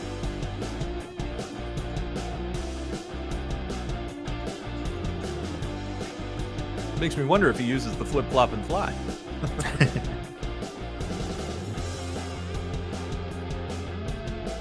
Okay. Master of the flip flop does seem like I think that is what it is. I think that was it. With a discus clothesline After the flip flop chop, sending Balor to the floor. Cabana Man Dan more than holding his own here against the inaugural Universal Champion, the multiple-time Intercontinental. 1916 just dropped him right on his head.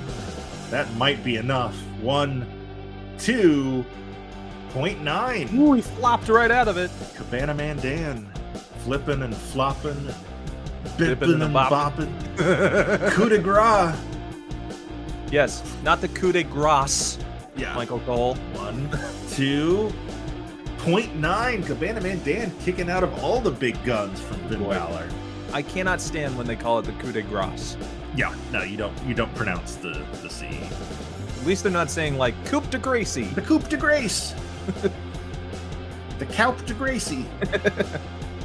We don't speak French here. The Copu de Gracie. No. That sounds like a Santino Marella way.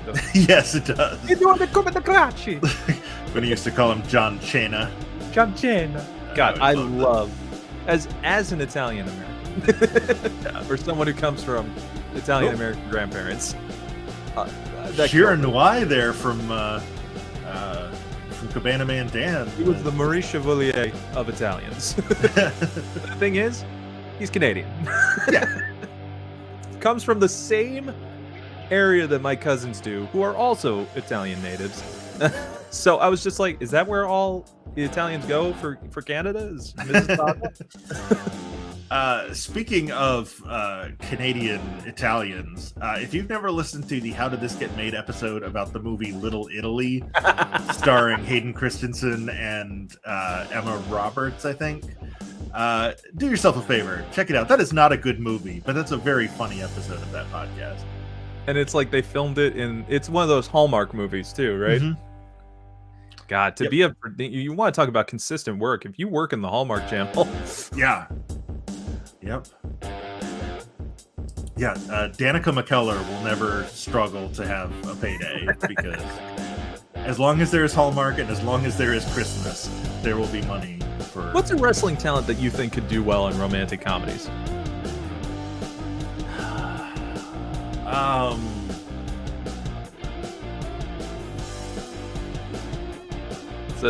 It's a tough pick, right? It is. There's lots of wrestlers who have good comedic timing. I think if he had chosen a different path, Jungle Boy. Oh, yeah. Would have been, following. He'd been the heartthrob. I mean, like his dad. I'm sorry, JR. I mean, Jungle Jack Perry. Yeah. Because you can't be a boy in wrestling. Yeah. As opposed to, all of the kids. Yeah. Definitely been having trouble calling Heartbreak Kid. The Tonga Kid. The Dynamite Kid. double stomp that Coup de Grace Captain Kid, great pirate. 2. That did it. There it is. Had to be a Valiant showing from Cabana Man Dan. But Finn Balor, too much. The power of the Balor Club. Demon King, Finn Balor. Not the Demon King, because he's not in all the makeup. But I don't think that's ever coming back after the. Oh, he fell off the top turnbuckle for some reason. The power of the demon was so much it broke the ring, and apparently his fish flopping reaction. yes. God, what a weird thing. I will say, like, when they're given this dumb stuff, at least they try. But it's just so bad. Yeah. Yeah. It's like you said earlier, we don't fault the performers. No. Almost at all. If I look at the character of these people, if I'm just supposed to look at them as characters, they're all losers. Yeah. And nothing matters. Yeah. I'm going back and listening to Squared Circle Gazette Radio, Liam O'Rourke, who also wrote the fantastic Crazy Like a Fox, the definitive chronicle of Brian Pillman 20 years later. Excellent book, retrospective on the life of Brian Pillman. Liam talked to everybody for that book. But Liam teamed with, I'm blanking on the guy's name, the guy from Top Rope Nation. I don't know. I'm blanking on his name. But anyway, the two of them have done a retrospective of the WWF in 1990 and 91.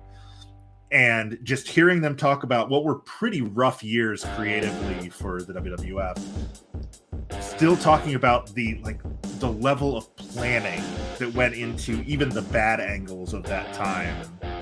Like, there was a plan. Like, they knew they were going Hogan Warrior for Mania 6, so far in advance. Yeah, of course. Like, that was they knew Warrior was winning. Show they could have ever done.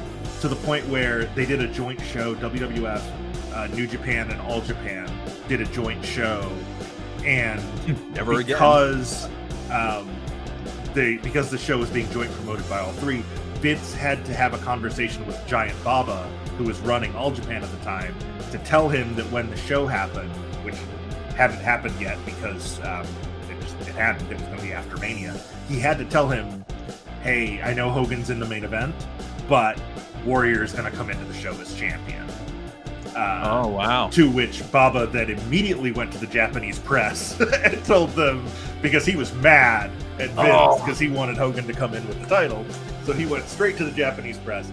But it was 1990. There was no internet.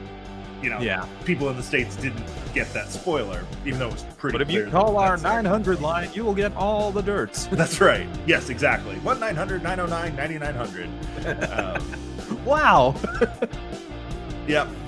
I could never call those things. I was too scared that, the charge was just going to be through the roof. Oh, yeah. The Simpsons, the Corey episode, scared me off of 900 lines. Also, the Australian episode. Yeah. $900 dues. Did you accept to collect coal from the States? Avoiding the boot is a bootable offense. I'm gonna call me Prime Minister. Hey, Prime Minister! Andy! What? Oh, God. Well, it's one thing you can guarantee from this show. Our favorite Simpsons quotes. Absolutely. And on a show like Twitch, for this particular, or for a hosting channel like Twitch, who better to be in our next match than the man who's up, up, down, down is returning? King Woods himself, excuse me, no longer king, dethroned, I guess, or just decided to move on. He abdicated the throne. Which for once, also, I welcomed, because he wasn't just a king gimmick forever. Yeah. Also, not the same Woods. I'm sorry. It's this is a different. I mean, he could be a king. He's royal. I assume, and I assume too much, but listen, Xavier Woods, if you're watching, or if anybody knows Xavier Woods is watching, wants to get on the show, I'm just saying. But strike that from the record. Let's just talk about the former pure champion, the man that Wheeler Yuta. Oh, I always want to say Yuta Wheeler. By the way, I love Wheeler's new music with that comes in as like that is a great like sting to notify you of an entrance. Josh Woods, the technical beast, the real life badass, but overall good guy. And the winner of this match will take on Finn Balor, as we now know, having defeated Cabana Man Dan in our last match.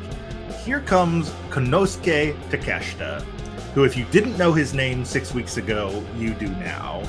Yeah, member of the 37 Kamina in DDT Pro Wrestling, has been lighting up AEW's, I don't want to say lesser shows, but he's been on Dark and Elevation. He did have a match on Rampage. It's the B show.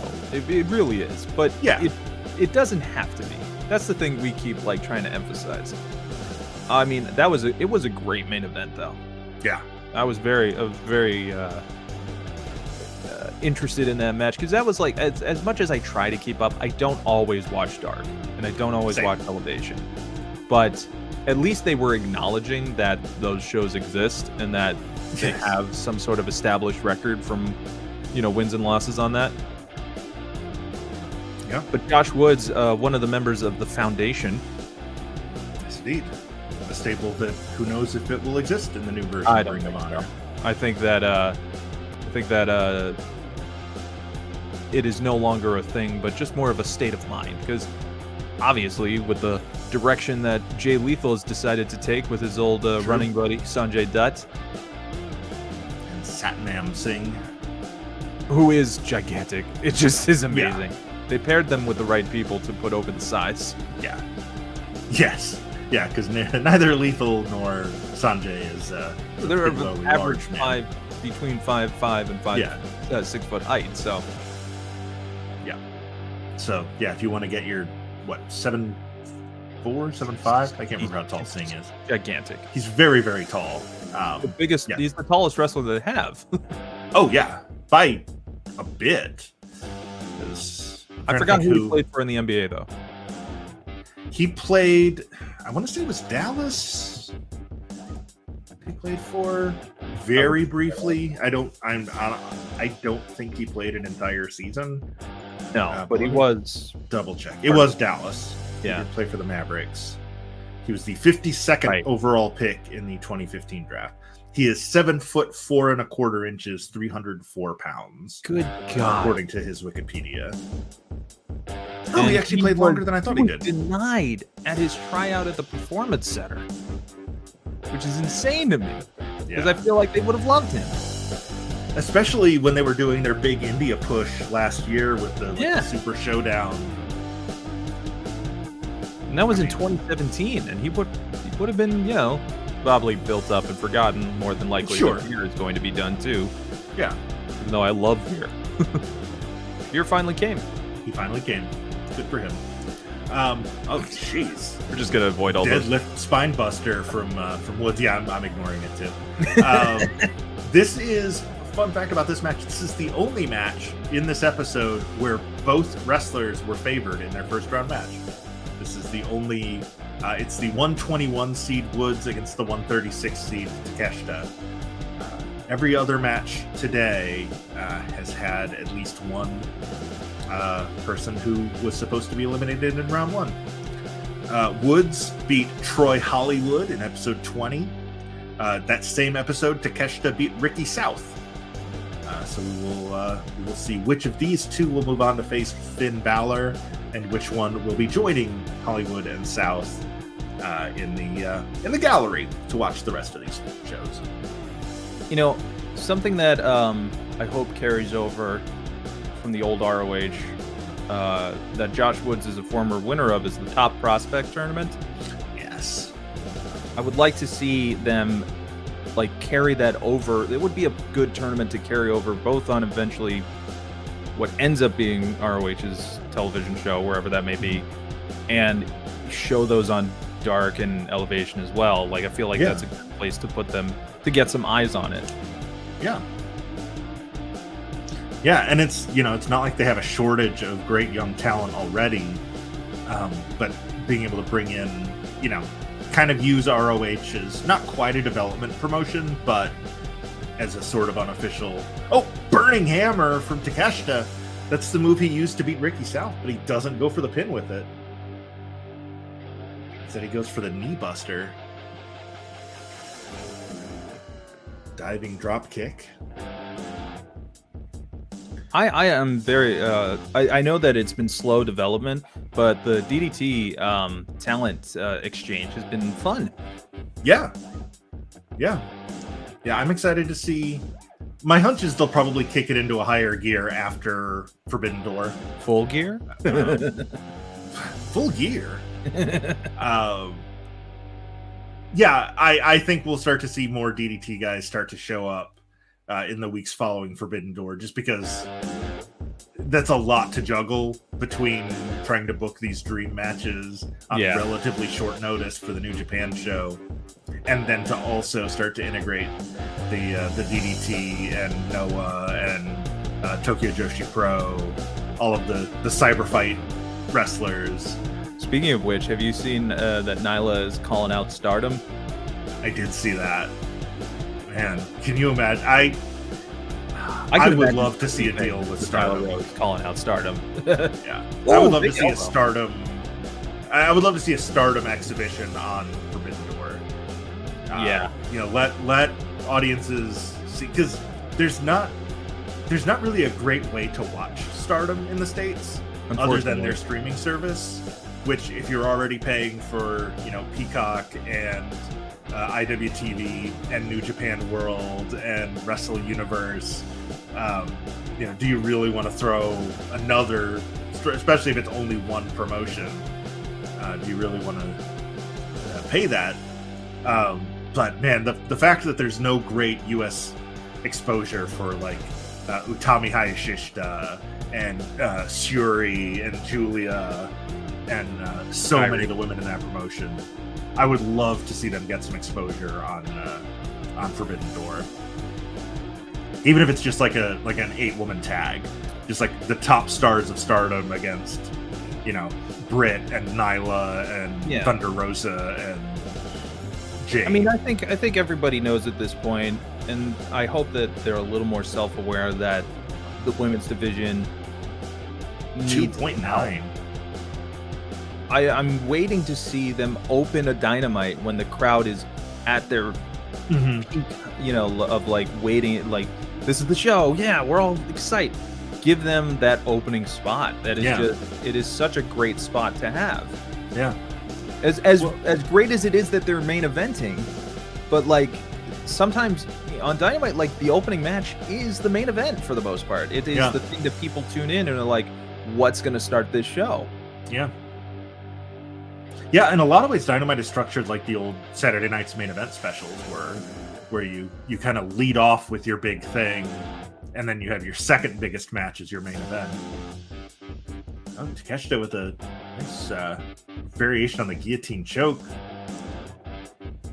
Woods, I noticed, this is not one of my edits, but he has that same weird head gap between his head and his hair. So, edits are hard in Fire Pro. They're just hard. But we are thankful for everybody who has provided them. Yes, indeed. Yes, indeed. The fact that of the 500, I only had to make, I think, 44 out of the 500 was a blessing. The fact that I didn't have to make all 500, plus move sets, plus everything. Huge shout out to Miguel Francisca, whose template edits made those 44 so much easier. Just some minor tweaks needed to various movesets and attributes. I feel like we need to give a reward to them or something. What was that? Sorry? I feel like we need to reward them for helping us out with this show. We should, yeah. Yeah, because there's a few that are that would definitely warrant a shout out after what was clearly a lot of hard work put in. And Takeshita wins with that I mean, it was basically just a really snug rear chin lock. Not a move you see win a lot of matches, but I dug the knee in there so deep, Yeah. it changed his lumbar. just pulling back on the neck while digging the knee into the spine, and Konosuke Takeshita. I do love that his 136 handle seed. is Takesu. Yes. Or take soup. Here, take soup. Take soup. Take my soup, please. Yeah, that's so right. We're going now- young men jokes. Yes. We have now reached the part of the show where all of our matches going forward are rematches. These are Wow. all men who know each other well, which is not something that happens often on this show, but will probably start to happen more as the bracket whittles itself down to the best of the best. Where there's been a lot of overlap Best in of the best. promotions. Whenever I hear that, I can't help but think of Men in Black, and I hear, Tommy Lee Jones. yeah, we got the best of the best of the best. Oh yeah, no, that was sorry. Rip Torn. Yeah. I used to, as a child, confuse Rip Torn and Rip Taylor because their names were both Rip. Completely two Very, very different people. Although I would like to see Rip Taylor's version of Judas. Truly, this is the Son of God. Here, take my blood. Did he show up? I watched the most recent Jackass movie, but I didn't see him at the end, and he usually is a tradition of him showing up at the end. I hope he's still alive. I hope That was what I was gonna say. Is I guess he's still around. he's still with us. He passed away in 2019. Oh, So then I am sorry that he did not That's get to fine. make it to the end of Jackass Forever. Which I only watched recently and then was just like remembering that I loved that stupid humor. A lot of stuff I had to like do this in front of because I was just like, come on, guys.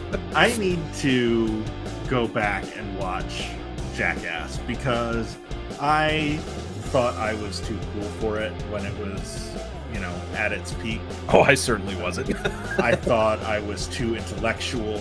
I was a serious film student.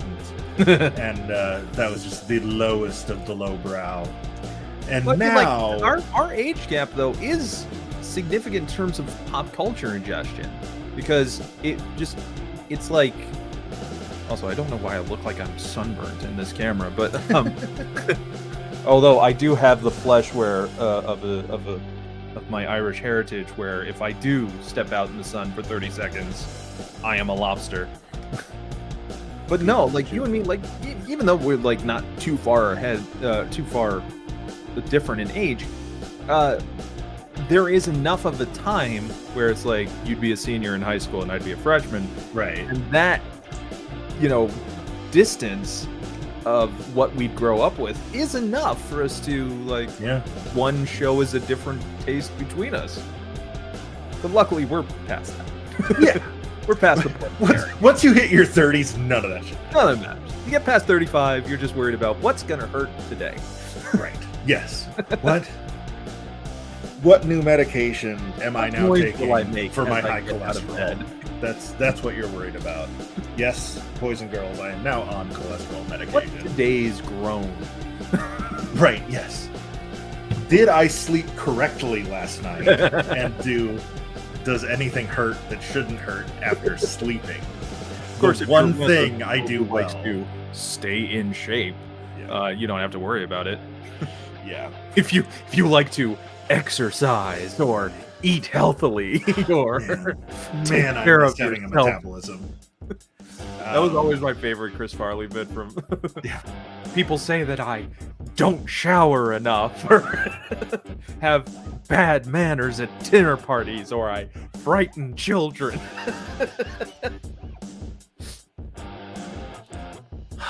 So, hey, we're finally back to Australia. Took us yeah. long enough, but Buddy Matthews One of the members of We saw the him House of Black. defeat Richard Holiday back in episode 3. Richard Holiday, who's now the #1 contender for the MLW World Title. Oh, I look And he's forward in there to that against the match, though. Intercontinental Champion Ricochet, who Right, beat Ray right. Don't Rosas. forget that he's the current Intercontinental Champion. Which I messaged you about this earlier this week, and oops, did I? I don't know what's going on with referees. But the Intercontinental title has not been defended on pay-per-view since WrestleMania last year. Yeah, I was waiting for it. Yeah, WrestleMania 37. Big E against Apollo Crews in a Nigerian drum fight was the last Premium time. live events, or PLEs, if you will, which I will never say. They don't. They would rather build. They're just another television show, and that's why my expectations are always low, because they don't put really any effort in unless it's WrestleMania, SummerSlam, and maybe Royal Rumble. Yeah. But like, you know, And even It- the Royal Rumble, yeah. like, there, yeah, clearly it's, you know, it's all booked out and they've got a plan. But it just, aside from like 3 or 4, like, oh, they've got a chance at winning it this year, there's no real stakes to the Rumble other than who's getting the title shot, which of these already established main eventers is going to win. I miss back in the days of like the early 90s when they would do like, you know, Sean Mooney in the event center. Right. We've just been informed that Sid Justice, the Berserker, and Papa Shango have all been announced for the Royal Rumble. Right. I miss that when you knew all 30 guys going in. Like I love the surprise Weird, entrance. like qualification match, or just say Mhm. you're in the Rumble. Yeah. Or If that's the case, why doesn't everyone just say, "Yeah, I'm in the Rumble too"? Yeah. Yeah, and why do only like 18 people say that leading into the Rumble, and then there's 12 Because it's always the openings? people who aren't lower card. Yeah. And then they just The rest of you scrubs have to fight for it. You're cool. right. And then there's a handful of like, so, like the year that Diesel and Booker T came out, like that was cool. It was like, oh wow, I haven't seen them in a WWE ring in years. I popped huge for Diesel on the glove. I think that was that same 2011 Rumble that Del Rio won, right? It was Yes. part of the 40 man. But God, 40 so man now you'll have like, they'll announce like 16 to 18 guys in advance. There'll be 3 or 4 fun surprises, and then the rest are all just random undercard guys from the roster. Like, you couldn't have like given them, like, Shelton Benjamin couldn't have won a qualifying match on Raw to earn this spot. No, we're just gonna find out he's in it on the And night. that also goes into the play the factor that WWE just doesn't build stars anymore. No. They have their handful of guys Mhm. that you always know are going to be in the main event. Yep. And then I don't know. Yeah. Well, and if it's how can you even invest time anymore when everyone is always under the scrutiny of, is this the day I'm released? right, yeah. Well, I mean, if it's not a work, and this thing with Roman is legit that he's like leaving, he has That's both huge. of their world titles. Do they just give them to Seth Rollins and Cody? Because I don't know. because it's like those two and McIntyre and Lashley are really the only guys on the roster that are at that level right now. It makes me wonder if it's going to be addressed tonight. And Cody wasn't even in the promotion a month ago. No.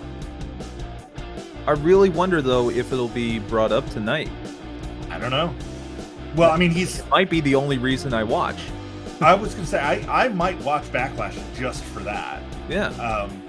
Because I mean, he's supposed to be in the main event, That supposed- confuses me because I don't know if he is. right? Is he still? Like, it's still, according to WWE.com, it's still a 6-man. Him and the Usos against RK McBro. But is it? By the way, had this match actually been given like the time on WWE television when he was still Buddy Murphy, Yeah. I mean, come on.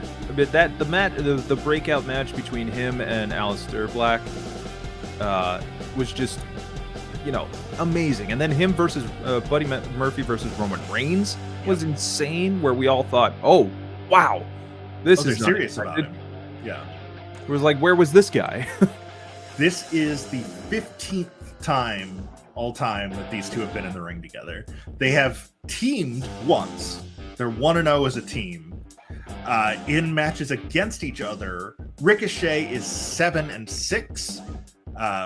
Buddy is 4-10. A lot of them were like battle royals that they were both in and both lost. In singles contests, they have had 6 before. Ricochet won all 6. The only way in which, the only type of match in which Buddy has a winning record is in trios matches, where he is 2-1. That was primarily when he was teaming with Seth Rollins and shoot, why am I blanking on the other guy that was part of that stable? That was Austin Theory. Austin Theory, yeah. Yes.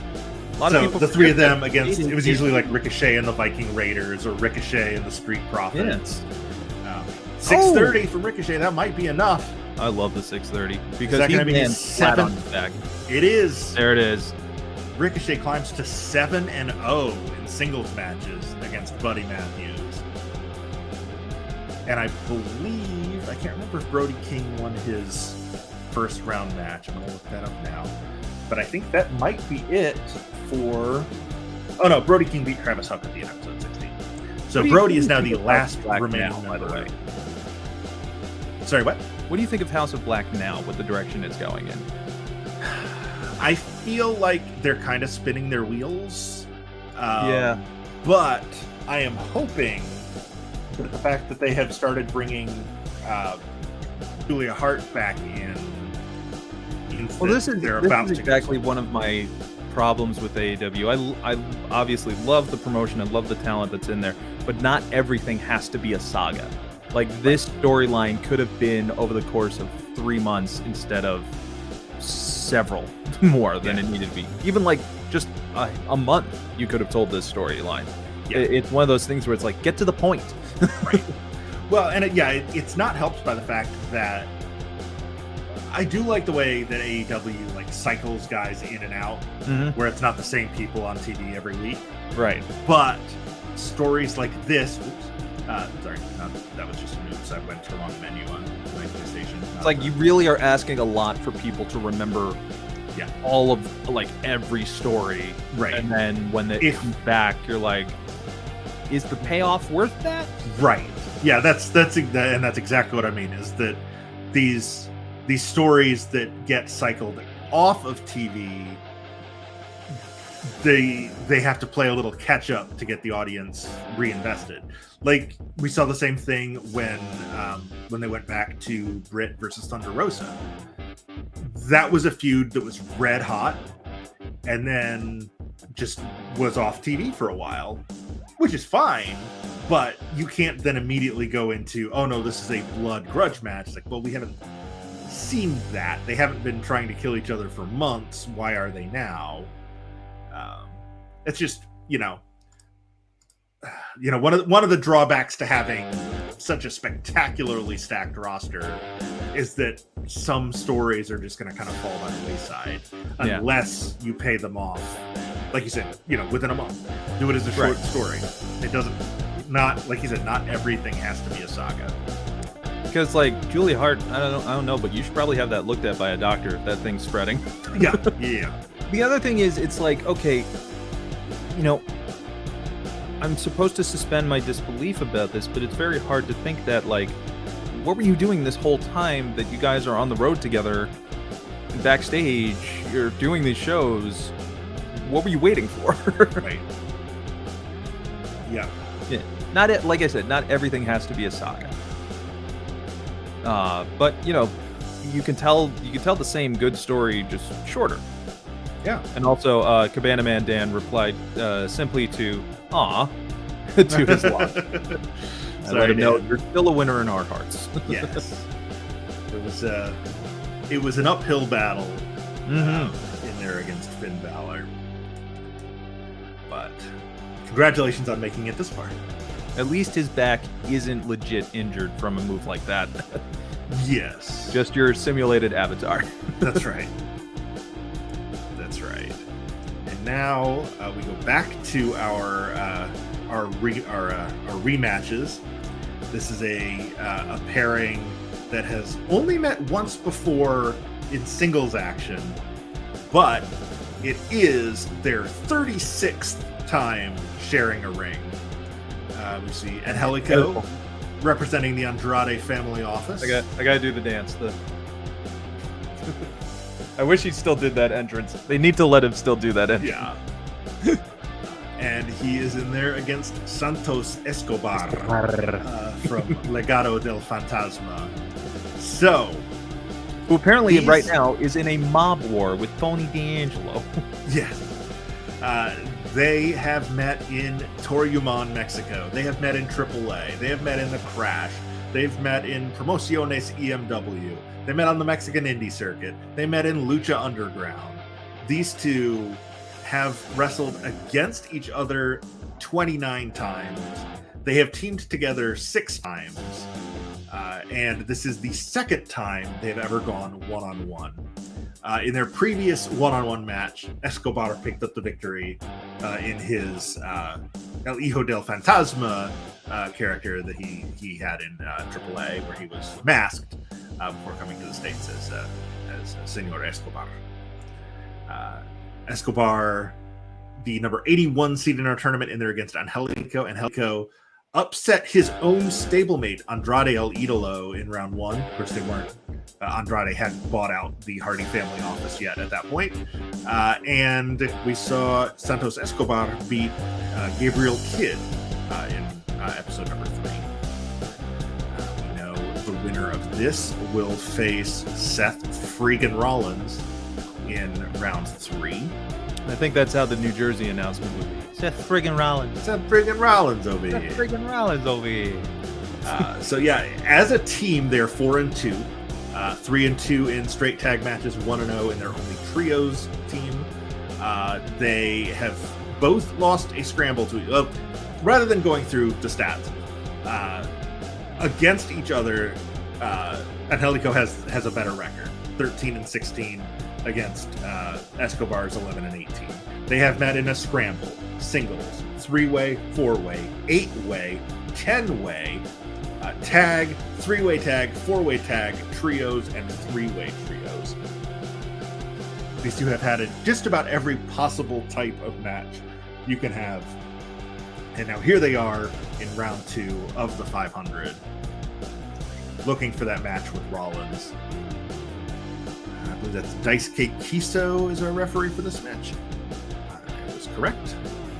I'm a big fan of Angelico. I love them in Lucha Underground. Yes. I mean, the infamous spot of him diving off of the office into the ring, which was like, I had never seen a dive that big before on television. Yeah.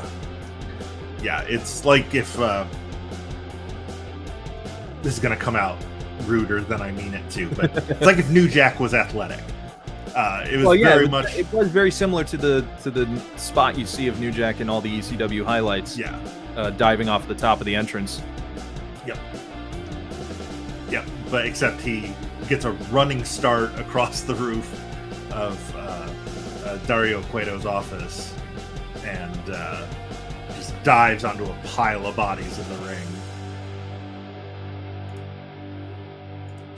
Yeah, Angelico was a beast in Lucha Underground. And now a single star, as Jack Evans did not resign. That's right.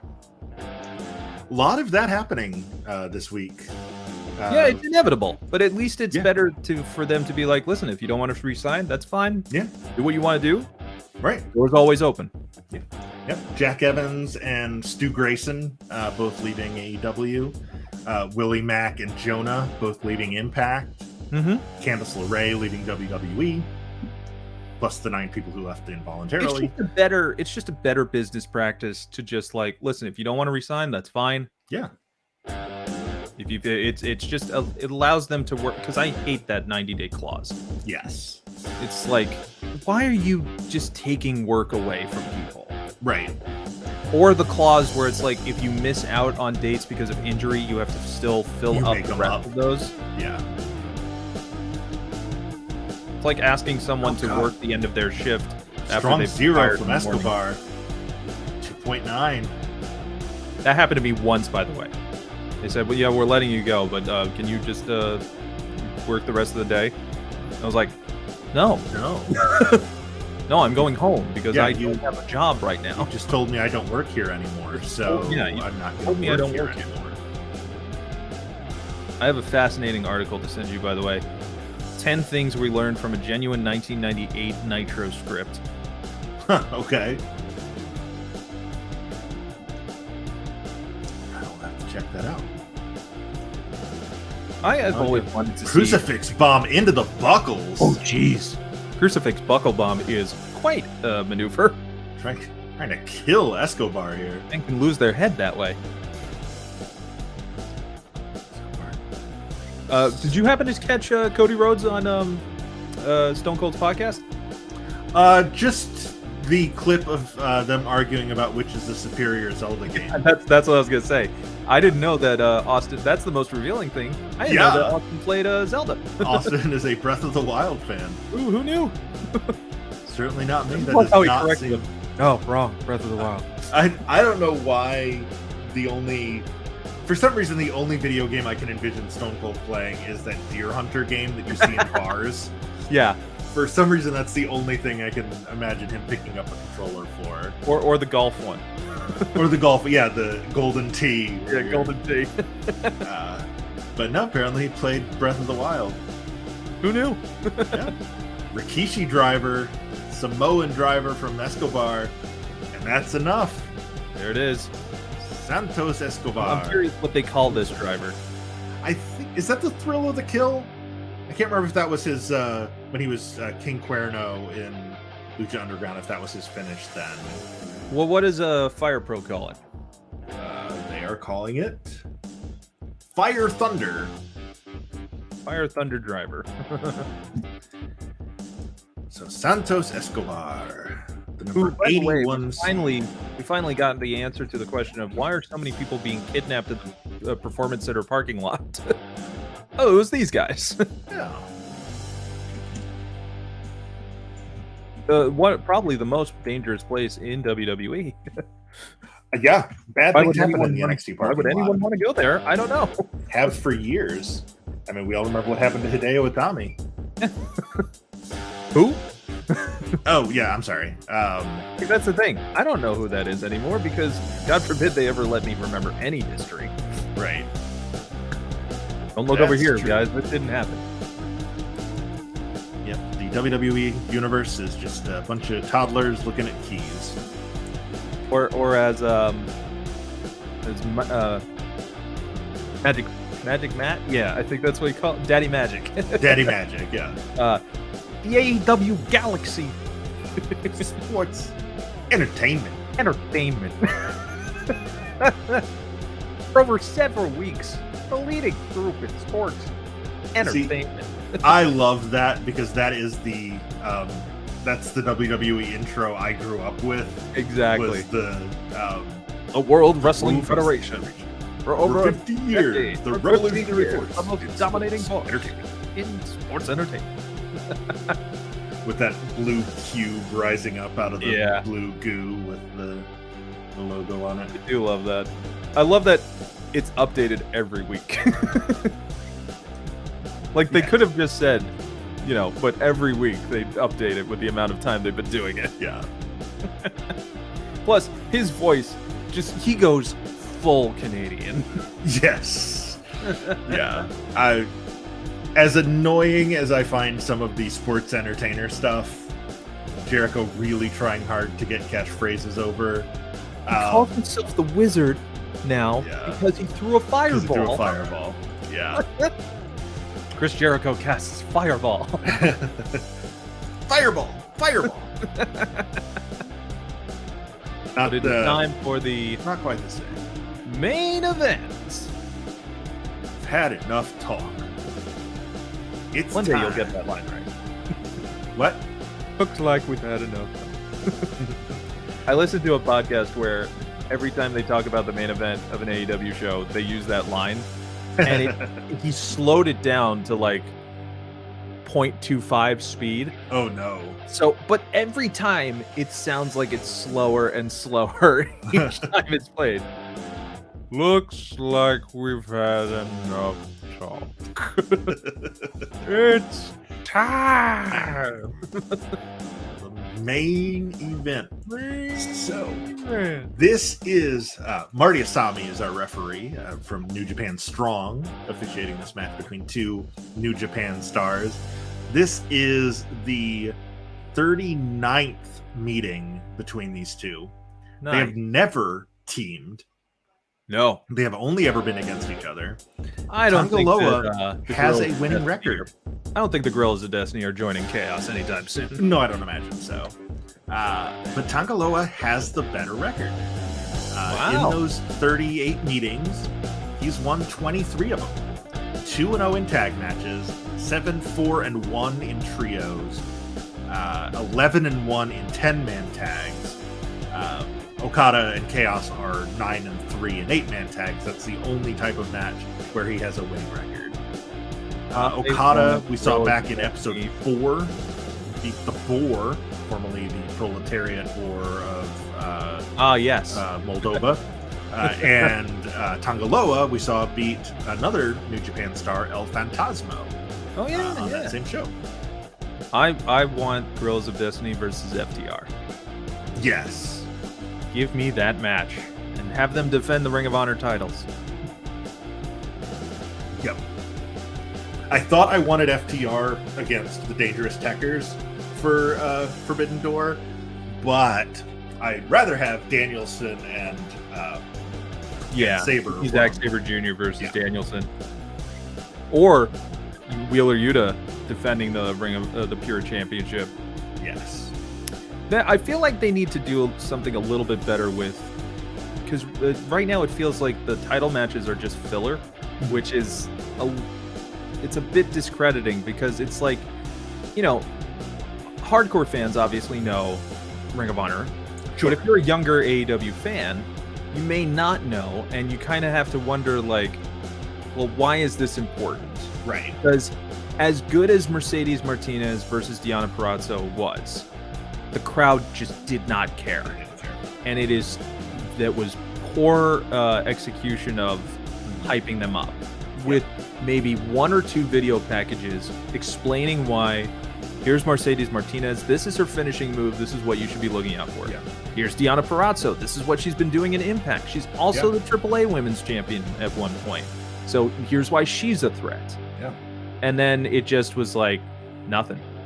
Yep.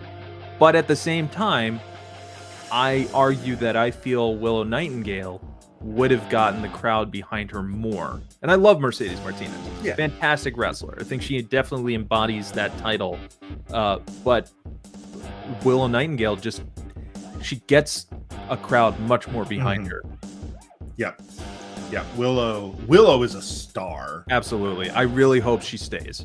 I do too. I mean, we've been fans of hers, you know, through this tournament, and you know, watching some of her matches to prep for it. But man, just the first time she came out at the Supercard of Honor, Yeah. like the moment she stepped through the curtain, it was like, oh, I can't take my eyes off of her. Yeah. This is a star. Yeah. And that doesn't happen that often. Yeah. Where like somebody makes an immediate impression. It In fact, I really think the reminds me last of time. it reminds me of Bailey's initial WWE Yes. run. Yeah, the last time I can remember having somebody that I had seen Willow because I'd watched her to research for this, but I'd never seen her on that scale. But the last time I can remember seeing somebody for the first time and being like, oh, there's something to this guy, was Darby in that match against Cody at Fighter Fest or Fight for the Fallen, whichever one it was. Yeah, I think it was Fighter Fest. Yeah. Yeah. That was the first time a match went to a draw. Yes. The the coffin drop spot on the apron. Oh when God. Cody rolled out of the way. I was just like, oh, okay, there's something special about this kid. Coming off the ropes here. Okada, the current champion, recently just defended against Naito again. And I believe he's going to now defend it against Jay White. Recently married Jay White. Yes. Let me look this up. Congratulations. Okada versus Jay White. Oop. Fire Thunder driver from Tangaloa, but not able to capitalize because the Rainmaker has been, it's a New Japan match. They've been beating the crap out of each other for the last 10 minutes. Yeah. Oh, rolling Germans? No. Loa elbows out after the first one. Turns it into a Blue Thunder Bomb. 2. Almost picks up the win in the first ever singles meeting between Kazuchika Okada and Tangaloa. You know what show I'm looking forward to in terms of New Japan is Capital Collision. We've got, let me see, I'm looking at the lineup now. Oh wait, no, that's not the lineup because New Japan for some reason doesn't list the lineup. That's going to be in Washington, D.C., May 14th. You've got Okada and Trent Beretta versus Jay White and Hikuleo. That's going to be good.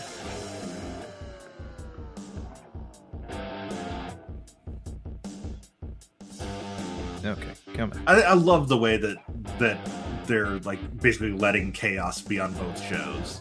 Right. That ever since they were like, oh yeah, Trent's already in chaos. He's been in chaos forever. But okay, here we go. Chuck and Orange and Wheeler and Chris can all come. Check out this lineup. First of all, you got Ren Narita and Carl Fredericks, which is going to be awesome. You got Chase Owens versus Great O'Khan. Eddie Kingston versus Tomohiro Ishii. They're going to beat the crap out of each other. Minoru Suzuki versus Brody King. Another Blue Thunder. 2.9. Getting closer with those. And then in a 4-way title match, I think one of the first of its kind, nice air raid crash. Yeah. Hiroshi Tanahashi is defending the United States Championship against Juice Robinson, Will Ospreay, and Jon Moxley. My God. Yeah. Which I think is going to lead to the singles showdown between Tana and Mox at Please. Forbidden Door. Because it's a good way to set it up, too. Wait a minute. 9. It's a good way to set it up, too, because now he can say, I want you one-on-one. They could do something where, Mox pins Juice to win the title, and Tana could be like, you didn't beat me for it, I'm going to beat you for it. Could be, or even, Tanahashi could still go over and, not pin Moxley, as long as the two of them aren't the fall. Right. Yeah, you can really set up a true reason why there's a one-on-one. That spinning tombstone is killer. And if we had a camera that would pull back, it would have been right at that moment. That's right, yeah. Got to give the people what they want. No, thank you. Did you get the audio from that? No. Okay, but probably just as well. But Tonga pulls off, or I'm sorry, Tangaloa. Tangaloa pulls off a huge upset. Kazuchika Okada falls to the Fire Thunder Driver. Let's see if there's a different name for it in the game. If it's, I think it's a sit-out pile driver. It is called Ape Shit. Oh, that is apparently Tangaloa's finisher name. I don't know that I've ever seen him win a singles match with that before, so I didn't know that's what that was called. So, congrats, Tangaloa, moving on to the third round, and wow, Okada goes down in the second round. that's pretty big. It's a pretty big upset. That's the 2. I had at least I had Okada going at least to semifinals. Yeah. Yeah, I mean, based on the seeds, he should have at least made it to round 4. Round 5? Yeah, round 5. But instead he goes down in round 2. Tangaloa via ape shit picks up the victory over Kazuchika Okada. So we now know, based on today's results, we've got a handful more matches set for round 3. And again, as mentioned earlier, those are the round 3 matches, and then the winners of those matches in round 3 will then battle later that night in round 4. JTG will be taking on Chris Ridgway. Zeus against Timmy Lurette. Konosuke Takeshita against Finn Balor. Ricochet against Antonio Honda. Santos Escobar against Seth Rollins. And we now know Tangaloa will face the winner of next week's match between Lance Archer and Cedric Alexander. So, big stuff on the horizon for round 3. Still lots of good stuff coming in round 2. Next week's show. Ready for me to run through the card? Absolutely. I was just also reminding DDT and on Twitter that we still want to be the host of the first digital avatar defense of the Iron Man heavyweight metalweight championship. Let's make it happen, DDT. We badly want that. Yes. So we will see next week Willie Mack against Sal Renaro, Moose against Mistezis Jr., Lance Archer against Cedric Alexander, as I just mentioned, Frankie Kazarian against Casey Catal, Jotaro Ashino against Jaden Newman, Jeff Hardy, the charismatic Enigma, against Angelo Dawkins. Here's what I'm really looking forward to: Keith Lee and Daniel Garcia. We'll also see Jonah against James Storm. Very cool. Sheamus against Forastero from Nueva Generación Dinamita. Eita from CMLL will be against Rhett Titus. And the number 9 seed in the tournament, making his first appearance after a first round bye, Shingo Takagi will be up against Mark Briscoe. So, big show next week for episode 27. Filling in 11 more of those spots in round 3. I apologize to, I muted several of the people we follow that we respect, because lately most of the tweets for their journalistic integrity is the ones that are just like, oh guys, you are so biased, and it's just response after response after response of no. So just because we're reporting on stuff you don't like doesn't mean we're biased. Listen, just if you don't like them, stop reading their news. Stop following them online. It's that simple. Yep. The but concept support of all hate the watching or hate following. Support all the talent you've seen today, though. Yes. If they're on Pro Wrestling Tees, buy their shirts. If they're wrestling locally, go out of your way and see them. Of course, Absolutely. Be safe. And if they have a Twitch channel, subscribe. Yeah. Support your indie wrestlers. Absolutely. And hey, this summer, if you're in the Nashville area or have access to a computer, FXC Wrestling is going to start doing a weekly show called Crush Live, which will theoretically have me as one of the commentators. I have a good feeling about that. In fact, that's what I was going to ask you about offline, but I'm glad you were able to. There's still several months before that's the case, because there's still there's a handful of guys in the school that have had matches before and are ready, but there's it's also a relatively new school. So... I just had an idea. Oh, what if one day we do a specialty show where we make digital versions of all the trainee talent and put up a card with the help of the trainers? That sounds good. I think they would get a kick out of that. I should run that by AJ. Because we could turn it into, we could do like a stream where the guys hop on with us and we make the edits live with them on the call, let them show off some of their personality before the first shows. Sure. I would love that. That's a really good idea. I have them from time to time. Yeah. No, just totally off the cuff. I like it. Yeah, why not? Well, this was a great episode. I'm so excited for the matches of the future, and man, let's get it going. Let's keep it going. Heck yeah.